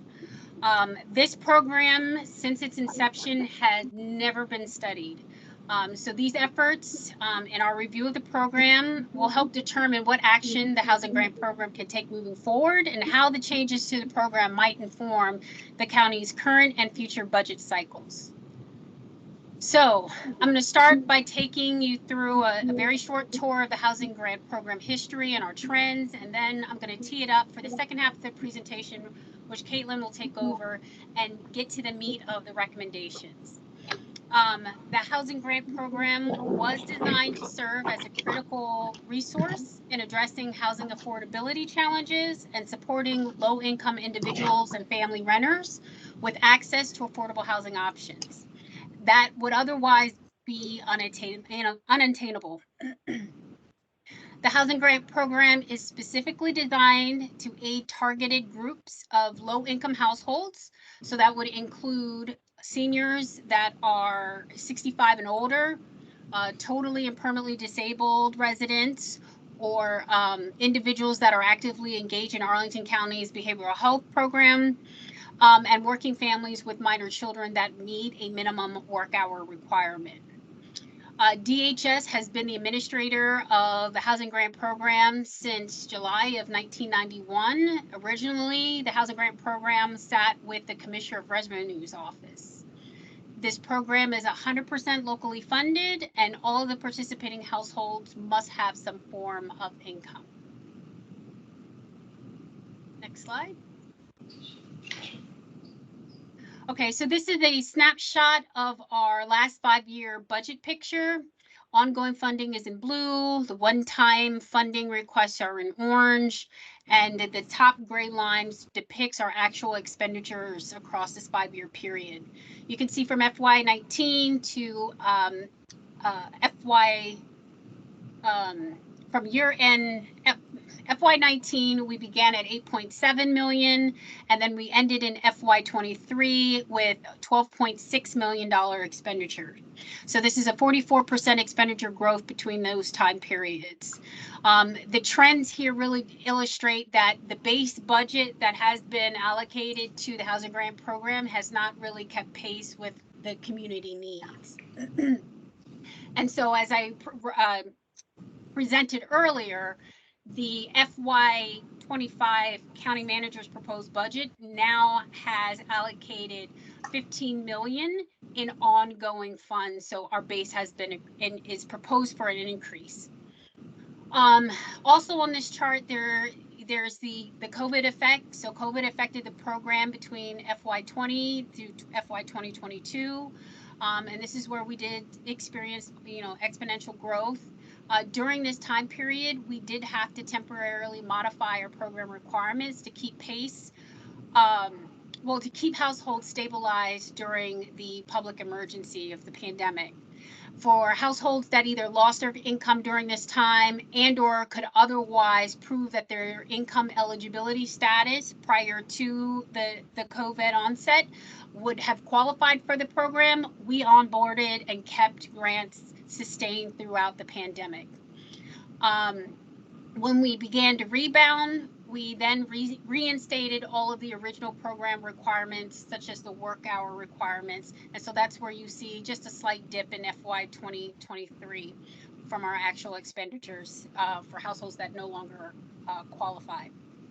And the yellow line of this graph represents our staffing dedicated to the program, starting at 5.9 FTEs in FY19 and where we are now at 7.5.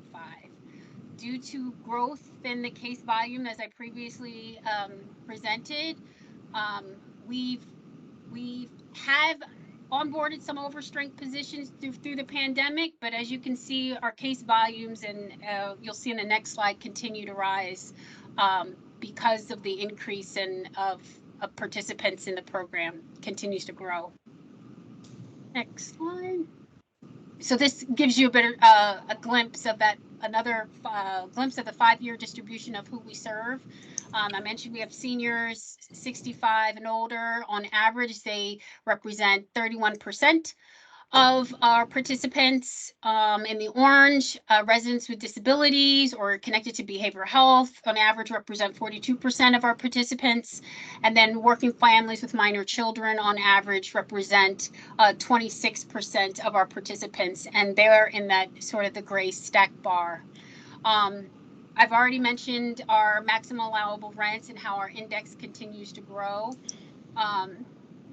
But one thing to note of, again, with the increase in the applications, the increase of participants, where this program does differ from Housing Choice Voucher is this is an open program where Housing Choice Voucher, the federal program, can open and close their wait lists and they work off of a stagnant list.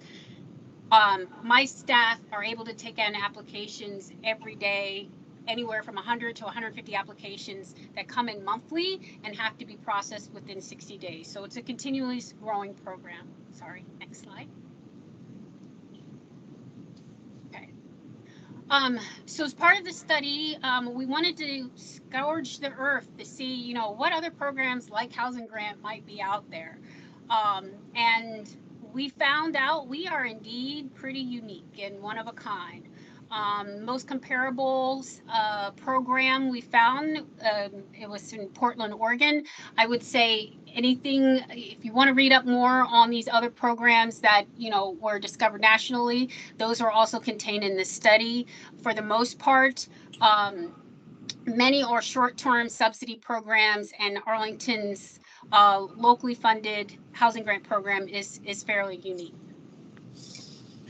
Okay, next slide. Here, this slide just highlights other rental assistance programs that are managed and also available in the county, as well as the total funding by source.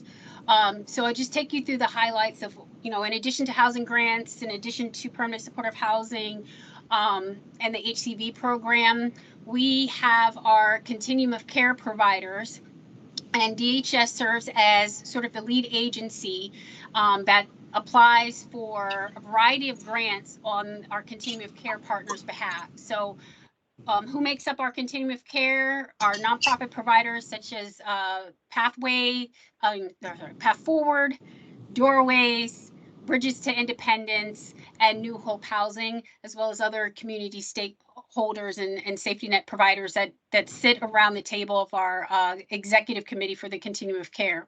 So through our shelter providers, they have access to rental rapid rehousing funding.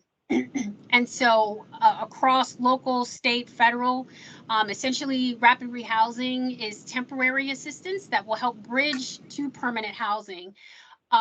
So it's a short-term bridge while applying for other potential longer-term resources, such as the housing grant that could pick up the subsidy where rapid rehousing ends. The continuum of care also operates their own permanent supportive housing rental assistance subsidies.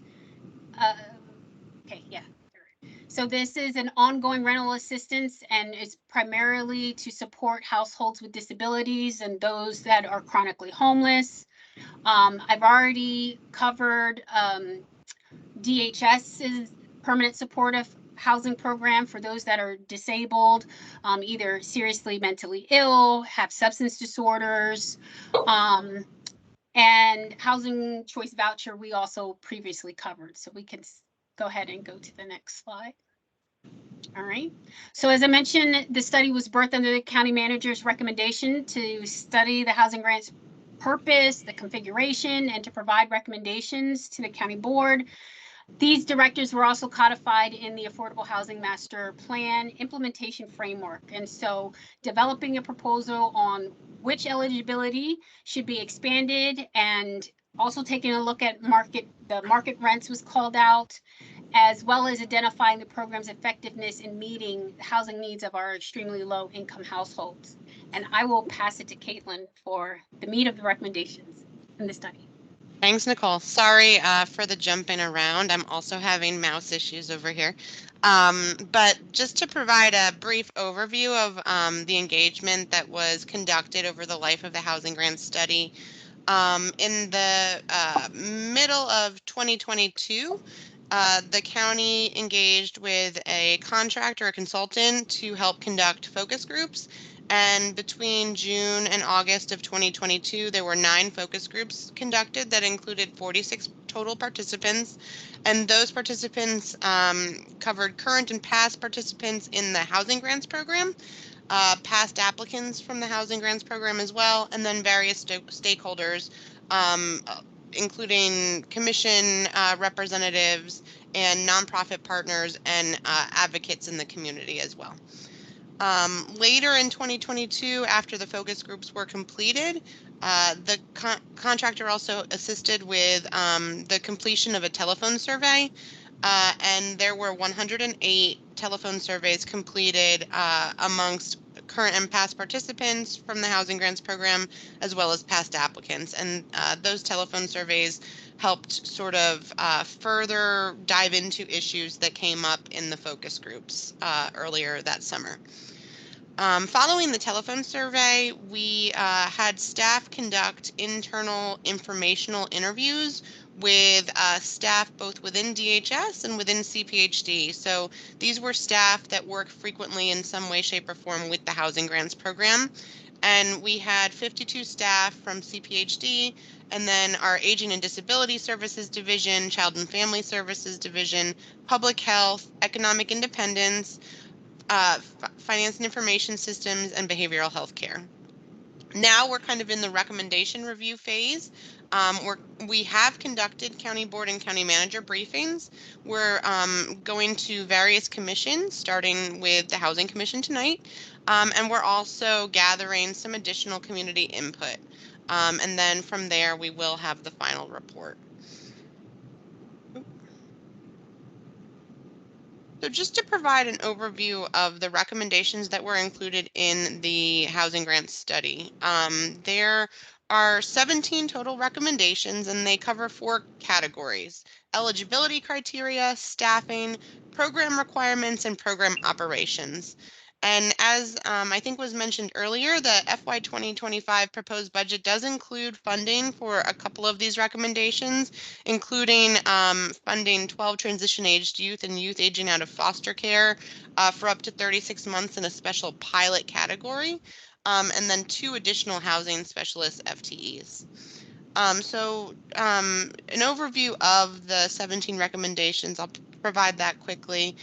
In the eligibility criteria category, as I mentioned, there's the transition-aged youth and youth aging out of foster care category, and that would allow for youth who are 21 to 24 to receive up to 36 months of a housing grant as they sort of transition out of that 21 to 24 age. And then there are 2 recommendations related to households with undocumented individuals.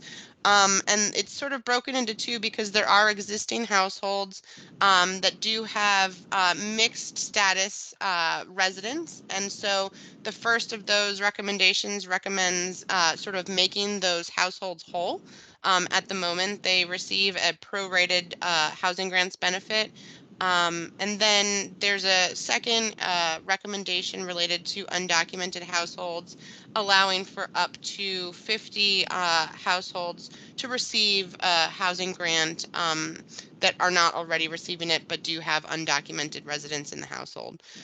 And then the 4th recommendation under the eligibility criteria category is to expand housing grants eligibility criteria to provide rental assistance to individuals who are under the age of 65 and have a serious mental illness or a chronic substance use disorder diagnosis, even if they're not currently receiving services from the Arlington County Community Services Board. Because as Nicole mentioned earlier, in order to receive a housing grant under this category, currently households do have to be receiving services either through the Arlington County CSB or through one of our partner agencies. In terms of staffing recommendations, there were several, the first being to reclassify existing positions to better align the classification of the position with the job duties.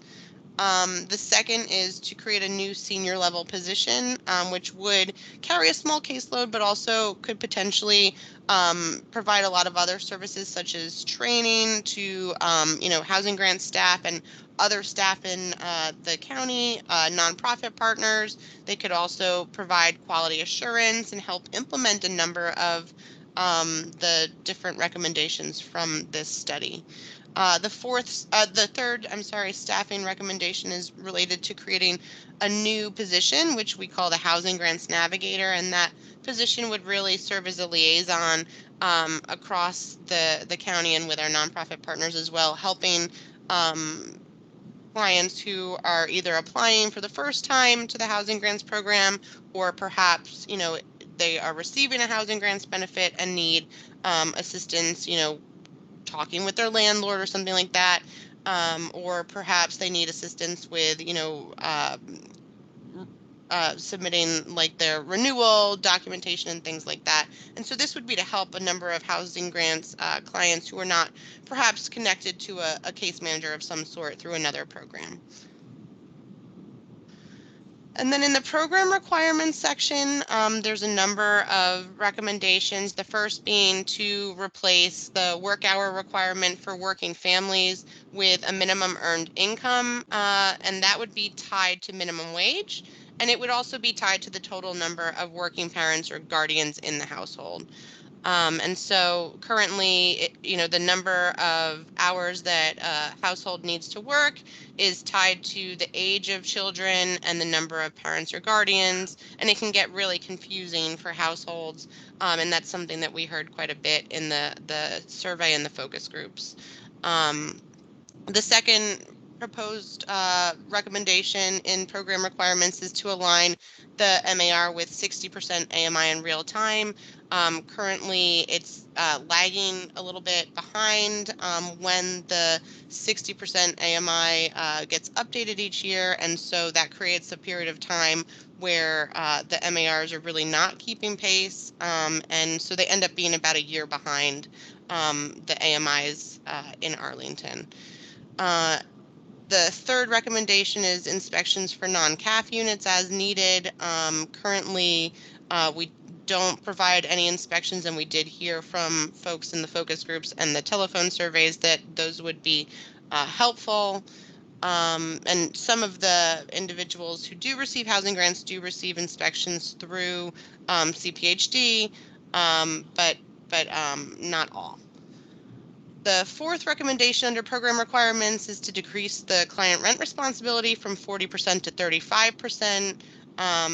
And the fifth is to increase flexibility for working adults with disabled dependents so that they have more time to care for their dependents as needed. The sixth would be to align income limits to 50% AMI, as was mentioned earlier. It's currently 85% of 50% AMI, and so this would just make it a little bit cleaner and easier for people to understand what the income limits are for the program. The next is to exclude up to $20,000 of income for children who are residing in the home between the ages of 18 and 26 if they're full-time students. Currently, that income is all counted towards the household income, but we did hear in the focus groups and the surveys that some children who are living at home while students are not able to, help pay for household expenses because they're paying for school. And then the last recommendation in the program requirements section is to have a utility deduction of $100 per household per month. Currently, there's not a utility deduction for housing grants households. That is something that is provided to housing choice voucher households. And so this would sort of help bring the housing grants program up to be a little more on par with the housing choice voucher program.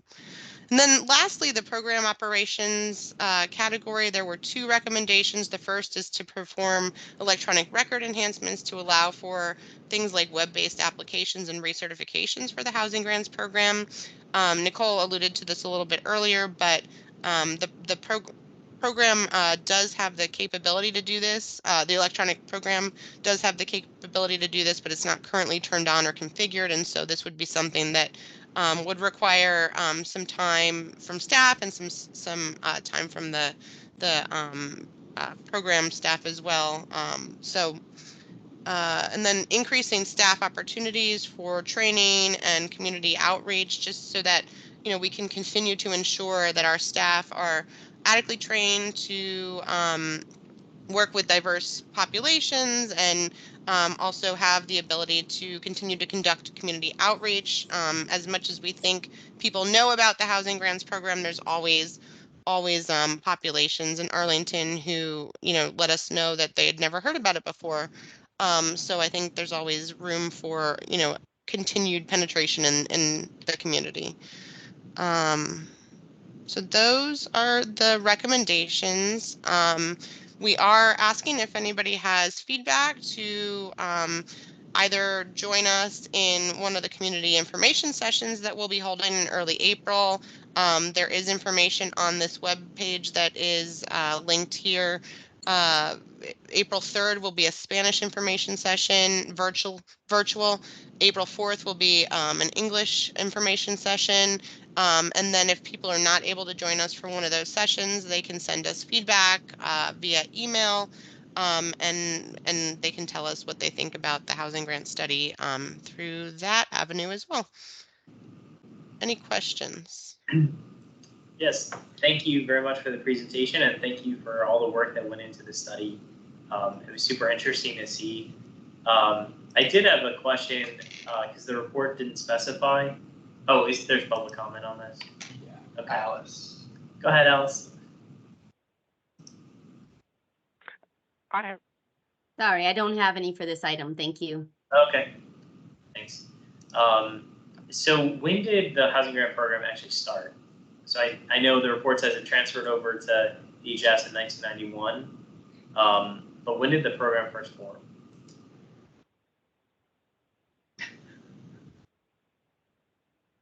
I'm not sure of the answer. I don't know if Nicole is either. Is that would be, considering how unique the program is, I get questions actually quite often from other jurisdictions asking about Arlington's housing grant program and how it works and the authority and how long it's been operating. And this report, like the week or so I've had it, I've been able to forward and say, here's a lot of answers to the questions that you have. But if you guys are able to include a little bit more about that initial history, I think that could be also helpful for people who are interested in kind of how such a unique program first came about and when that happened, and how it ended up under the Commissioner of Revenue, which also seems like that it's a super interesting discussion. Is the authority for this program, does this come from the Community Services Board, or like where is the authority derived from for the county to operate housing grants? So I believe it's chapter 44 of the Arlington County Code.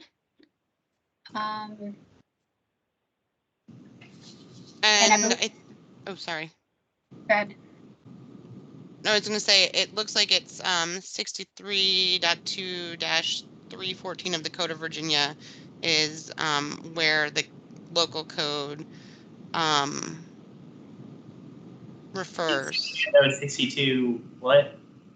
63.2-314. And it looks like the earliest date mentioned in the local code is in 1974. Wow. Which was well before it resided in DHS. Interesting. That's not to say that that's when it started. I'm just looking to see like when there were revisions made to the local code. Because part of that for me goes into the question around the undocumented folks. And that, because that has been something I think the Housing Commission has been talking about for many years now of like, why can't we serve undocumented populations more fully with this program if it's all county money and not state money? It was great to see that LAGC had, made their legal brief and that the county attorney agreed with it. That's not something I typically see. So that was exciting. So the decision to potentially include existing families or households that have undocumented members. So I know it's like kind of prorated currently, like just the members of the household who are documented get funds, and you subtract the amount for the folks who are not. Is that pending a board decision then about how to move forward at this point?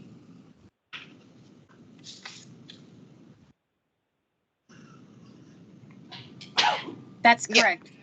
Yes. Okay, so it's in the hands of the board to decide how they want, because it looked like, and I don't have the exact number, but the fiscal impact of making that change was not significant.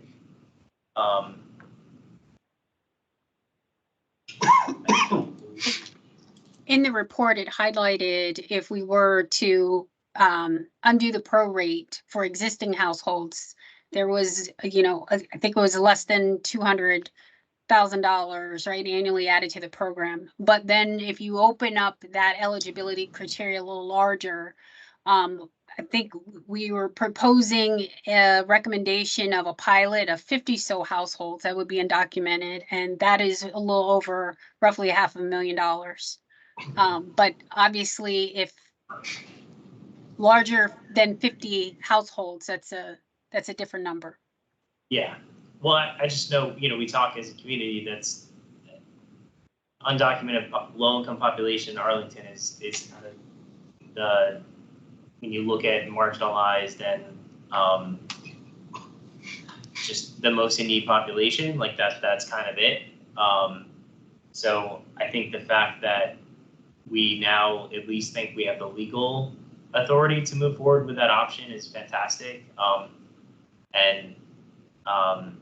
I think it's great for the Housing Commission to talk to the board to see what their timeline is for making a decision about that and how we can help influence that. Do you have a sense of why the phone recipients weren't very in favor of expanding the program's eligibility to undocumented residents? I was kind of surprised at how low, I think it was 40% said they would favor that. And that's existing housing grant members, those who have applied, and I can't remember what the other criteria was. It was current and past recipients or participants, and then past applicants. And there's no additional insight as to why that was one of the least favored expansions that was discussed during the phone survey? No, I think that the subject came up in the focus groups, and so it was specifically asked about in the phone survey, but the phone survey was pretty scripted. It was not as open-ended, so we didn't necessarily get a sense of why folks felt that way. Okay. Because I know being part of one of the focus groups, like that was one of the things that we talked about was, hey, the county really needs to expand this to include undocumented folks. Also, can you provide clarification on the optional inspections by request and what that would actually mean? Like what if the unit fails inspection, what would happen in that scenario? I'll take this one. Sure, I mean, sounds good. as it currently exists right now, there's no inspection component lumped or linked to housing grant participation. I said 97% of our participants do reside in CAFs. And so where the inspection would touch a housing grant participant would be through our partners at the housing division, right? If they would come up in their compliance testing of their 20% portfolio. But outside of CAFs, I mean, anyone can take a housing grant and lease up wherever. So it could be a private resident.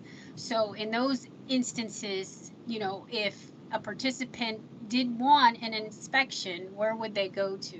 You know, who could they lean on?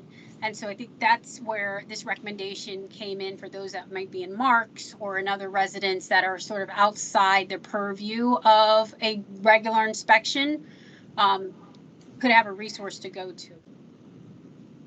So is the thinking then that if they requested an inspection, counties did the inspection, found deficiencies, the county wouldn't have any legal way to require that the property owner fix those issues, but they could at least, my assumption is to go for like, well, those are, I mean, it's smoke alarms and is the building gonna collapse? Like, I feel like is the, well, for code, the health is, I don't even know, does health apply for housing? I mean, so under HQS, housing quality standards, it is general testing of health and safety. So, you know, you are looking for peeling paint, right? You're looking for conditions of floors. You're looking for, you know, penetrated walls. I think Marie is off. But, you know, there are health related conditions that are part of those indicators that one could cite as a deficiency, not just, you know, beyond just your battery needs your smoke detector needs a battery, but there are other conditions that would be triggered. And then where the deficiency is found, you would require them to, you know, correct them within a certain period of days. But yes, there's no real recourse for us if it's not a CAF, right? If it's a mark or it's a private residence, if we were to do an inspection, I mean, at most we would be able to produce a report. We'd be able to link the participant with maybe some advocacy groups or legal aid in the community that, you know, if there was support needed with either taking the landlord to court or what have you, there would be some support there and there would be a documentation. Okay, that's helpful, because I think with HCVs, if it fails inspection and the landlord doesn't remedy it, they lose the voucher essentially. Like, they're not allowed to live in that unit anymore after, if it's not remedied. The participant doesn't lose the voucher, though the payment to the landlord is abated. Yeah. But if they have to vacate that unit essentially, right? If it doesn't meet the housing quality standards, essentially they're not allowed to have the voucher at that property anymore, correct, for housing grace vouchers? I mean, it depends. You could have a deficiency and then there's a time to cure. And I think that's a conversation between the inspector and then the property owner. I mean, some things like, you know, door frames, and if there are back orders, if there is a plan in place that I've ordered the door frame and it's going to take a couple months, then obviously that property would be under a watch for the duration of sort of the corrective action period, up until a point where, you know, the programmer or the inspector could say, you know, we will no longer pay for the conditions of the property, and so therefore then they would abate the rent. Okay. Yeah, I'm just trying to understand how this would operate for housing grants. Like, what if it would be parallel to what happens for housing choice vouchers, or if it would be using the same standards but a different process.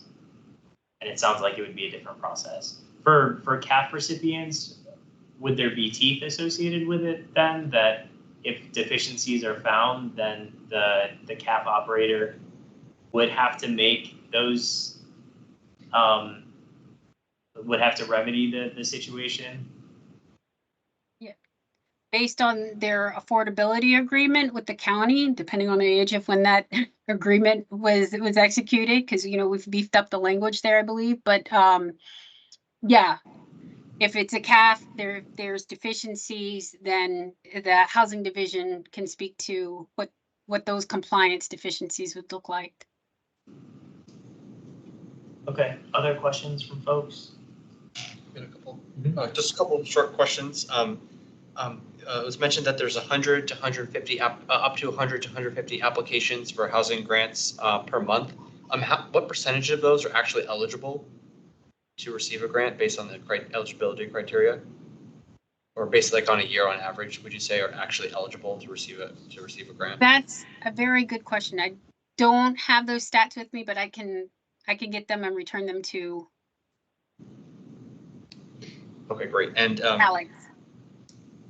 just following up on that, for the recommendations to increase the eligibility, I presume that for every recommended increase in eligibility, there's also a corollary increase in funding for that eligibility, because I presume if you increase the eligibility a lot, but don't increase the funding, that you're essentially saying, hey, you're eligible, but now we're opening up the eligibility, your percentage likelihood to get that grant goes down because you open the pool. Is that correct? I mean, that would be one of the trade-offs I think that the county board and the county manager would be looking at, right? As you expand eligibility, there's that budget allocation. And so if you take, for example, the Housing Choice Voucher Program, the federal program from HUD, there's a budget allocation and then there's a set number. And so once you reach that set number, you have a closed program. So you stop taking applications and they're only available upon turnover. And I think that might be a risk in terms of expenses, that the larger the program, the more expensive, it could end up leading to a closed program. And I think that is also referenced in the report, that at one point in time where you have maybe a budget crunch year and you have to curb spending, there were limits set on the housing grant program, and then there was a wait list, and that sort of shrinks the ability for inflow at all. Oh, awesome. And then just last question, is there any, so for people, once they do get a voucher, some tracking on the time it takes to receive the voucher, to get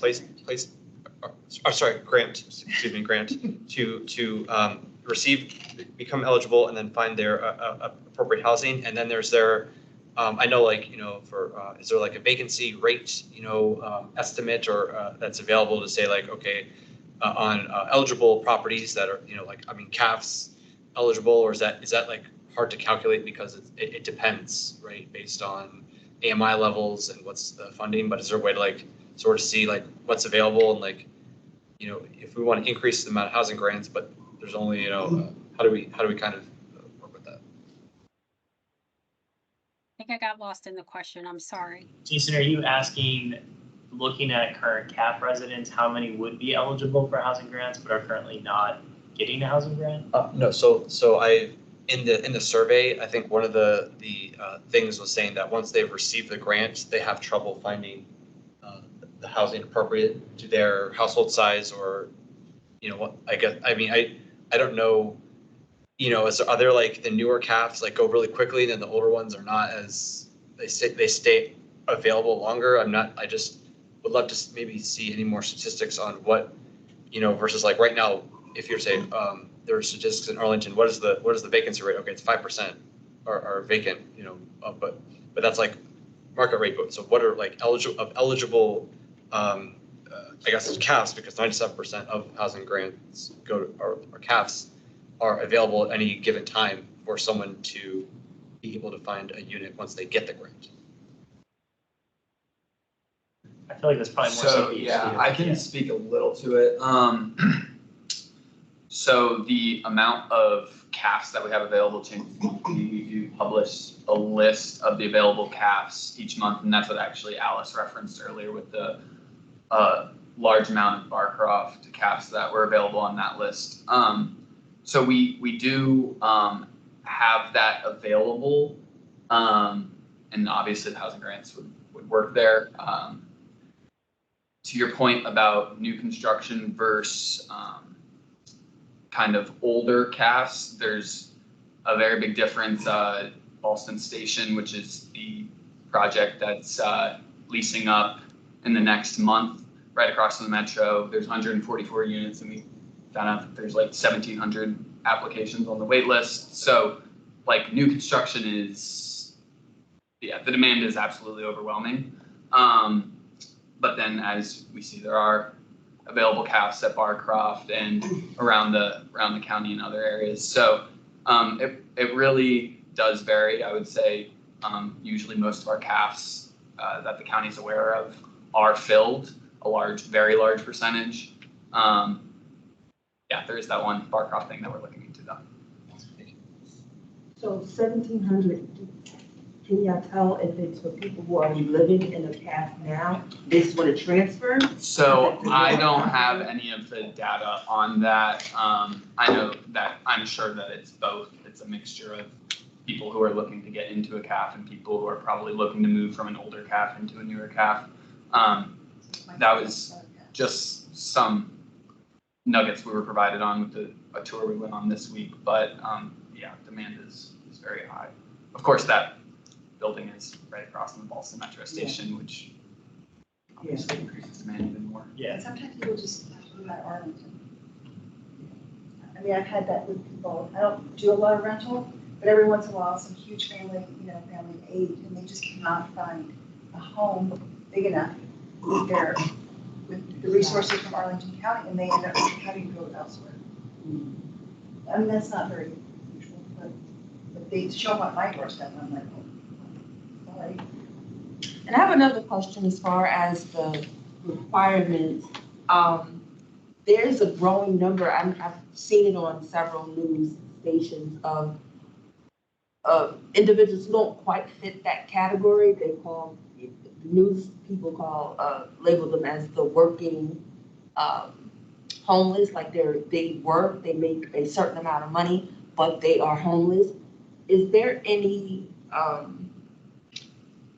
room to include them in that and the talks of housing, and not exclude them because they make too much? Or is that something that you're looking into, trying to help out that particular middle missing population of individuals who actually do work but can't afford housing, but they make too much for, it's a population that's being missed. So I'm just trying to figure out, what is the county doing for that particular population?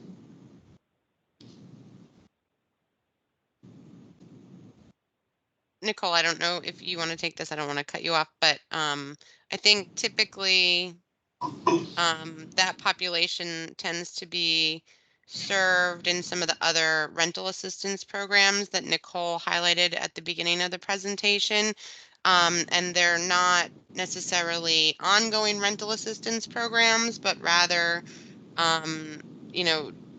short-term or medium-term assistance programs that kind of help people make that transition, particularly if they are homeless and they're transitioning from a homeless shelter into housing of their own.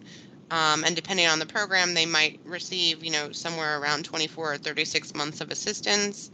And then hopefully at that point, they'll have gotten, stabilized and able to, pay for their rent on their own, unless, of course, they're meeting one of the either existing categories or perhaps a future category in the housing grants program or the permanent supportive housing program. But I do hear what you're saying, and there is not specifically a category either existing or even proposed at this point for households that don't have minor children, that don't have a disability or some sort of behavioral health care diagnosis, and are not seniors 65 and older. I don't know if there's more you want to say, Nicole. Only that, most rental assistance subsidy programs that are offered state, even federal level, really that marker of 50% area median income is consistent across the board. So unfortunately, if you do have sort of working poor, working homeless that are over income, they're not necessarily prioritized for these low income, extremely low income subsidies. I think maybe to your point, I think there's 1,500 people that give the grant, which will get, like, let's say if they have a below 30% AMI, that will get them to that 50% AMI to bridge the gap. But then they couldn't, someone that is above that threshold, they could still live in a cap, right? Like a 60% AMI cap. Correct me if I'm wrong, right? So they just won't receive any. They're just receiving the subsidy based on the cap that's already been there based on rent burden. Yeah. Well, and if you look at the numbers, I know the Arlington Community Foundation estimated that the number of households that are 30% of AMI or less in Arlington is like 10,000, over 10,000. And we have 8,500 caps. 11,213. There we go. And we have 1,500 housing grants and about 1,500 housing choice vouchers. And we know that not everyone in a CAF is in that 30%. So like there's huge unmet need in all these programs. Like there's single people or people who don't have kids who are unserved by the housing grant program. That was one of the things I brought up in the focus group is like, let's expand it to all the people just who meet the income threshold. And for obvious reasons, the county did not make that recommendation because I don't know what that number would have been, but it would have been quite high. But yeah, there's huge unmet need. It's just they're trying to balance like how do we narrow it down to the most at need folks because there's limited resources. But yeah, you're homeless. You're at need, and it's kind of disheartening that you pay into a system and you can't even benefit from it as anyone else. But we are ending homelessness in 4 years, right, Nicole? Yeah, you just got to be in the street for 4 years. Within 4 years, so it could be earlier. But that is the plan. Or functionally ending homelessness, which will still be homeless, but the system will prevent them from staying homeless and then becoming homeless again. Other questions about the housing grants? Doris has a question. Oh, go ahead, Doris. Thank you. I wanted to ask about a couple of things because they actually, I was participating in a focus group on. I was participating in a focus group on this with disability community organizations, and so this came up. A couple of these things came up. So the one thing is, could you explain or describe? You say the eligibility criteria for people with disabilities is that you're totally and permanently disabled. How do you define totally and permanently disabled? And then I have another question regarding residency.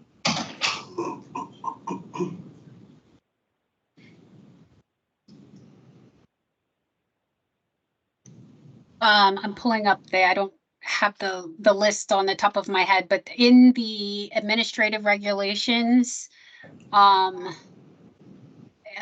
there are a list of disability-related benefits and incomes that will qualify you totally permanently disabled. I can't find it right now. I'm sorry. So they're using disability-related programs, like, for example, maybe Social Security, SSI, and SSDI. Is that what it is? And other, disability-related benefits. So anything like the inability to work and earn income. Okay, so if you are an individual, a low-income individual, and you, you don't have much income, so you come to Arlington to take a job, an entry-level job or something, right? and your income is going to be limited, so you have you meet the eligibility criteria in terms of income. You might not be eligible for the program if you're not receiving a quote official disability benefit based on inability to work, because you might be taking a job, you might be a youth with disabilities. You could qualify under either a totally permanently disabled, right, which would require some vetting of benefits or disability benefits that the applicant would receive. The other classification for disabled is if you're active and connected to our behavioral health program. So if you could be disabled, you could be working, and you could still be under income and be disabled. But if you're connected with a caseworker through behavioral health, you could also qualify for housing grant. So it's only applicable to people with mental health disabilities and not people with physical and sensory disabilities, which is of concern. Behavioral, developmental disabilities, it could be it's substance use disorders. If you're connected to the Department of Human Services. I get that. But okay. I'm talking about now the people with physical or sensory disabilities, or maybe even learning disabilities that are not, behavioral, or it's just of concern to me. Unless you're in. So what if I was in? I had Social Security benefits, but I was in the work incentives program. Would I be eligible? And I had a job using work incentives. So I was getting some income, and I was not permanently totally disabled from working, except that I was still receiving maybe Social Security. So that might make me eligible, right? If they're disability benefits related to Social Security, I mean, I'd have to take this question back. Okay, some people in the Social Security program, they are in the program, but they're only continuing to receive benefits from the program while they're in a trial work period or something like that. But they're proving that they can work.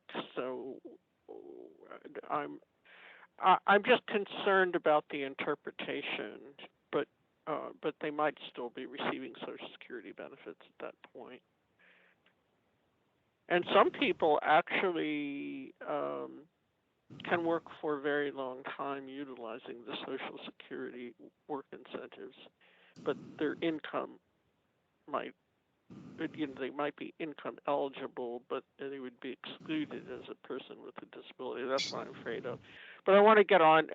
I don't know. I think you need to think about what the term permanently and totally disabled means, because it kind of smacks of the eligibility requirements for the real estate exemption program, and I don't think that rental assistance is necessarily that kind of thing. I'm wondering though, also in our focus group on disability, almost everybody in that group recommended that the residency requirement, 90 days living in Arlington, be exempted, that there be an exemption for people with disabilities, because many low-income people who are actually in the Social Security program and are trying to get their first job, many youth, for example, and get offered a job here in Arlington, federal government, contractors, whoever, they need to come and have a place to live and in order to take the job, and they want to come here because of the wealth of transportation resources here in Arlington, which helps people with disabilities who don't drive. And for all of those reasons, we've all worked with some people who were trying to, relocate to Arlington to take a job, and they were low income and receiving Social Security benefits, but they wouldn't. But if they wouldn't have the income to come here and pay for rent for some place for 90 days, particularly if they can't take their job until they get here. And so we recommended in that focus group that the residency requirement be modified, but I didn't hear that in one of the recommendations for changes. So Doris, all great feedback and input. And that's why we're going to continue to do sort of these, input outreach sessions of where we've landed thus far based on the recommendations and the focus groups that we've received. If it did not make sort of the recommendation list, there's still an opportunity to continue to send questions and feedback, which is appended to the presentation. So I would encourage continue to send in, and I think we'll be before your commission in another time, to the housing grant study at arlingtonva.us. And the last thing I want to ask you about is there was something that you said about a policy that you had thought may come up or be included regarding accommodations similar to the Housing Choice Voucher Program for people with disabilities. It might have been the increase in counting,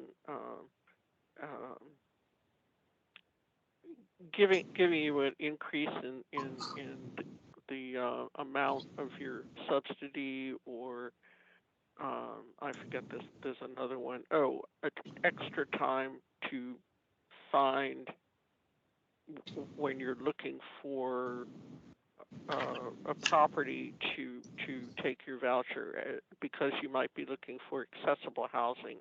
It might take longer for you to find a unit that you need. So HUD allows an accommodation for extra time to search. Is that what you're saying that you are recommending for this program? That wasn't included in the recommendations that we reviewed. Typically, households have 90 days from receipt of application to get all their documentation to the housing grant staff. And, if perhaps, there's occasionally a need for an expansion of that 90-day time frame for a reason like what you're describing, that's something that we can always talk about and perhaps grant. The 90-day rule is not hard and fast in every situation. So it's not there. I thought you said it was. And the No. only last thing I wanted to ask is, if I am a person with a disability or a senior who is for some reason had to was discharged from a hospital or someplace and was in a nursing home. And in Arlington, this happens all the time. So what happens is, if they don't have beds, like Medicaid beds, for example, in an Arlington nursing home, one is sent out of the county, primarily either to Alexandria or Fairfax, maybe to Loudoun, or perhaps somewhere else. But is somebody in a nursing home whose last permanent address was Arlington, would they be considered for the housing grant program without a current residency requirement?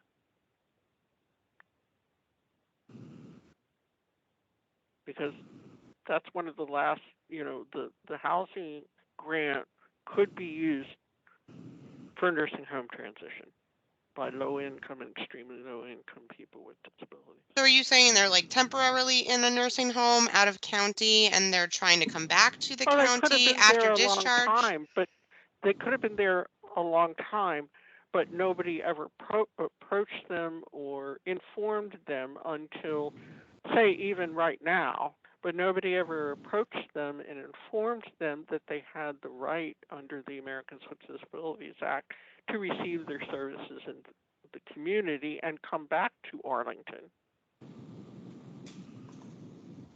The Medicaid program just places you where there's a bed. It's kind of similar to state mental health hospitals, but it's used very regularly to place people, out of county for sure. Right. So your question is if they were previously in Arlington before residing in a nursing home out of Arlington, if they would be considered an Arlington resident if they wanted to come back to Arlington for housing grants utilizing purposes? the housing grant. Yes. Nicole, do you know the answer? Doris, I think we're gonna. That's the last question. That's the last question. Yeah, I think Nicole, if you're able to get back to Doris with the additional information about this, and I know you said you're going to be presenting in front of the Disability Commission as well. That would be great. I know we're over time, and I did have one last question just about the process for the report. So I know this is the informational brief for us, and this is the draft report. Are you guys going to be coming back with a final report? Or what is the plan, if there is one for that? I don't know that we're going to be coming back to all the commissions with the final report. I think we'll be aggregating feedback that we receive both in these settings and then via email and in the community information sessions, and sharing that feedback with the county manager and the county board prior to having a final report. But I don't know that at this point in time we're planning to come back and do additional presentations. Okay, thank you. We can figure it. I think at some point I'd like the commission to weigh into the board on, our thoughts on the report. So at least if we can just sync up on the timing of when you guys finalize that, so that we can take action. But thank you so much for the presentation and all the work that went into this report. I'm super excited to learn about the long ago history. So if you guys are able to include that in any updates to the report, that'd be great to learn more about the 1970s or whatever. But yeah, thank you again for answering questions and putting all this together. I think they're great recommendations. And it's a great program. It helps a lot of people and it's super unique. Okay, next item on the agenda, we're actually going to skip the new commission orientation presentation. We'll come back to that in another meeting. And we'll just finish up with the development updates and then quick subcommittee liaison reports. Okay, so I have 2 updates on development updates today, other than the sheet that was sent out.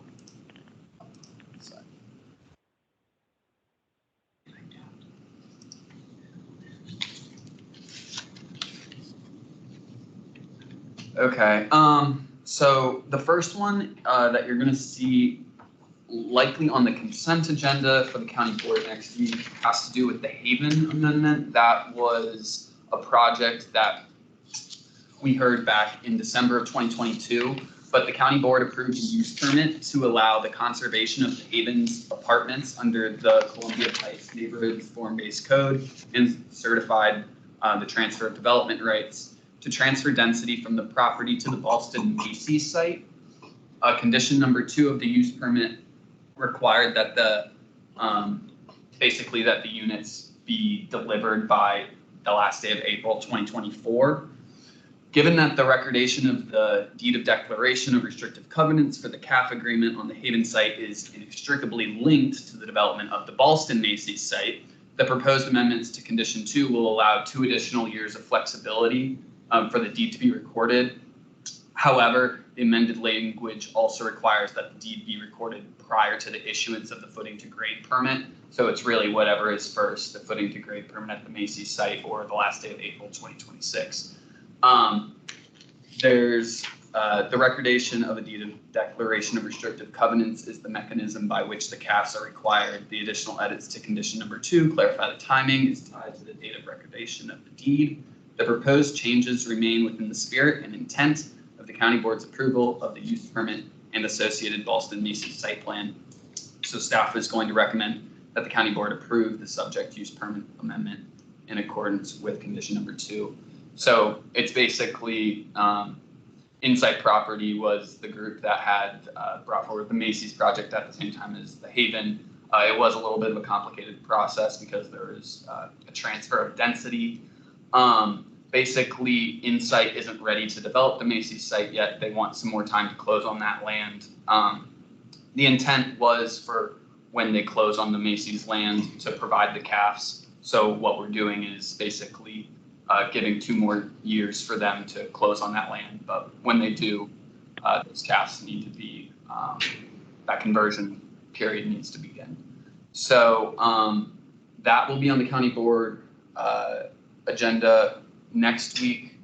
If there's no questions on that, I also have one quick Barcroft update. It was super simple and straightforward. I thought everything. Thank you. Yeah, it's a very technical little thing, but basically the Haven, 2 more years. The Haven units will probably take 2 more years, and it's all tied to the Ballston Macy's. Yeah, yeah. You still have their things? They're Well, it's still like massive now. Yeah. Massive savings. I think they're preparing to. Everything.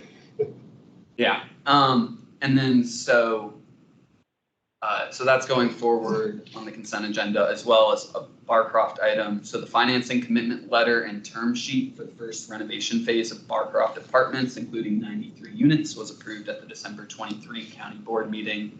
In order to assist finance closing, Jair Lynch is requesting approval and reservation of Industrial Development Authority bonds. This request will be considered as part of the March County Board consent agenda. So basically they're looking for approval for IDA bonds, which is also going to be on the consent agenda. It's a pretty standard practice that a number of our projects have used in the past. So those are just 2 housing items that you'll see on the consent agenda for the county board next week. And sorry, those bonds are a source from like what sort of bonds are they? Industrial developments? Yeah, so it's actually Arlington County Industrial Development Authority. It's a secretive commission, a body that I don't know who's on it, but they have a lot of power, I guess, that give out these bonds. Yeah, yeah, it's not very well known about, but affordable housing is able to leverage the industrial development bonds to make some projects work, and that's what basically staff is asking the county board to include the ability to authorize that. Authorize the county provided bond. Right. Yeah. So I guess I think there's a meeting with the IDA the week before the county board where they approve and then it goes to the county board. But yeah, it's basically just a little financing mechanism. I assume that was in the Barcroft plan that they're going to use this, like of all the different financing, this is part of the thing, right? Yeah, I mean, I think the Barcroft plan was let's use all the tools at our disposal possible, and this is one of them. And then other than that, happy to answer any questions on the development updates. And it looks like we still need a rep for the Crystal City block plan, SPRC. Yeah, so there are a few coming up that we could use people for. Crystal City Block Plan W, March 14th, so that's next Thursday. There's the 12th Street Landing, which we don't have anyone for. Do we have any volunteers? People online or here? Sarah has her hand up. Yeah, I can do. Well, I can do either one of those, like Crystal City Block or the 12th Street Landing. Okay, want me to put you down for? Let me just look at one. I changed my stuff around. I can't find it again.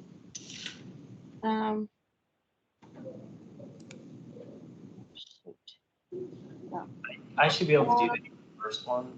Okay. The 12th Street Landing, LRBC.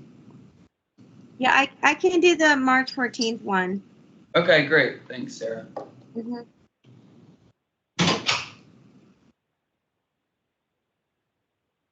Okay.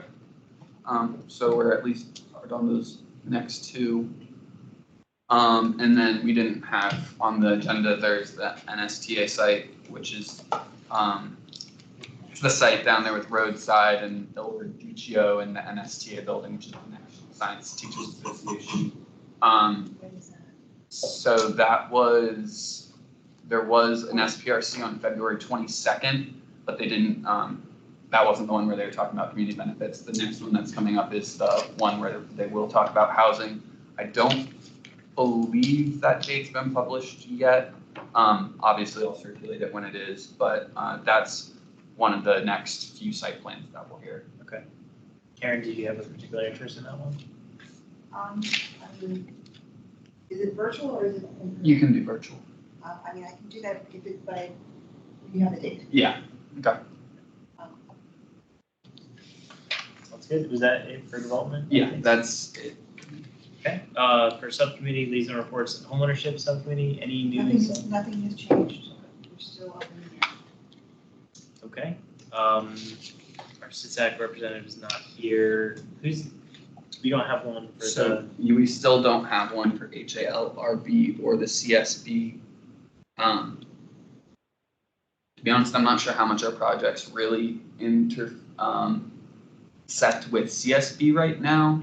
HALRB, I think the Barcroft piece is maybe deserving of having a representative, considering that a lot of those projects will have to go through the HALRB.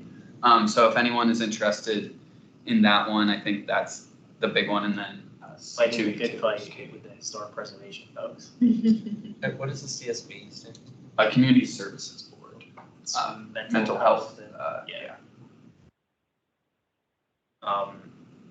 Okay, well, can you send out another email just with the openings? Yeah. And when is the next meeting? When is the next meeting for the county board?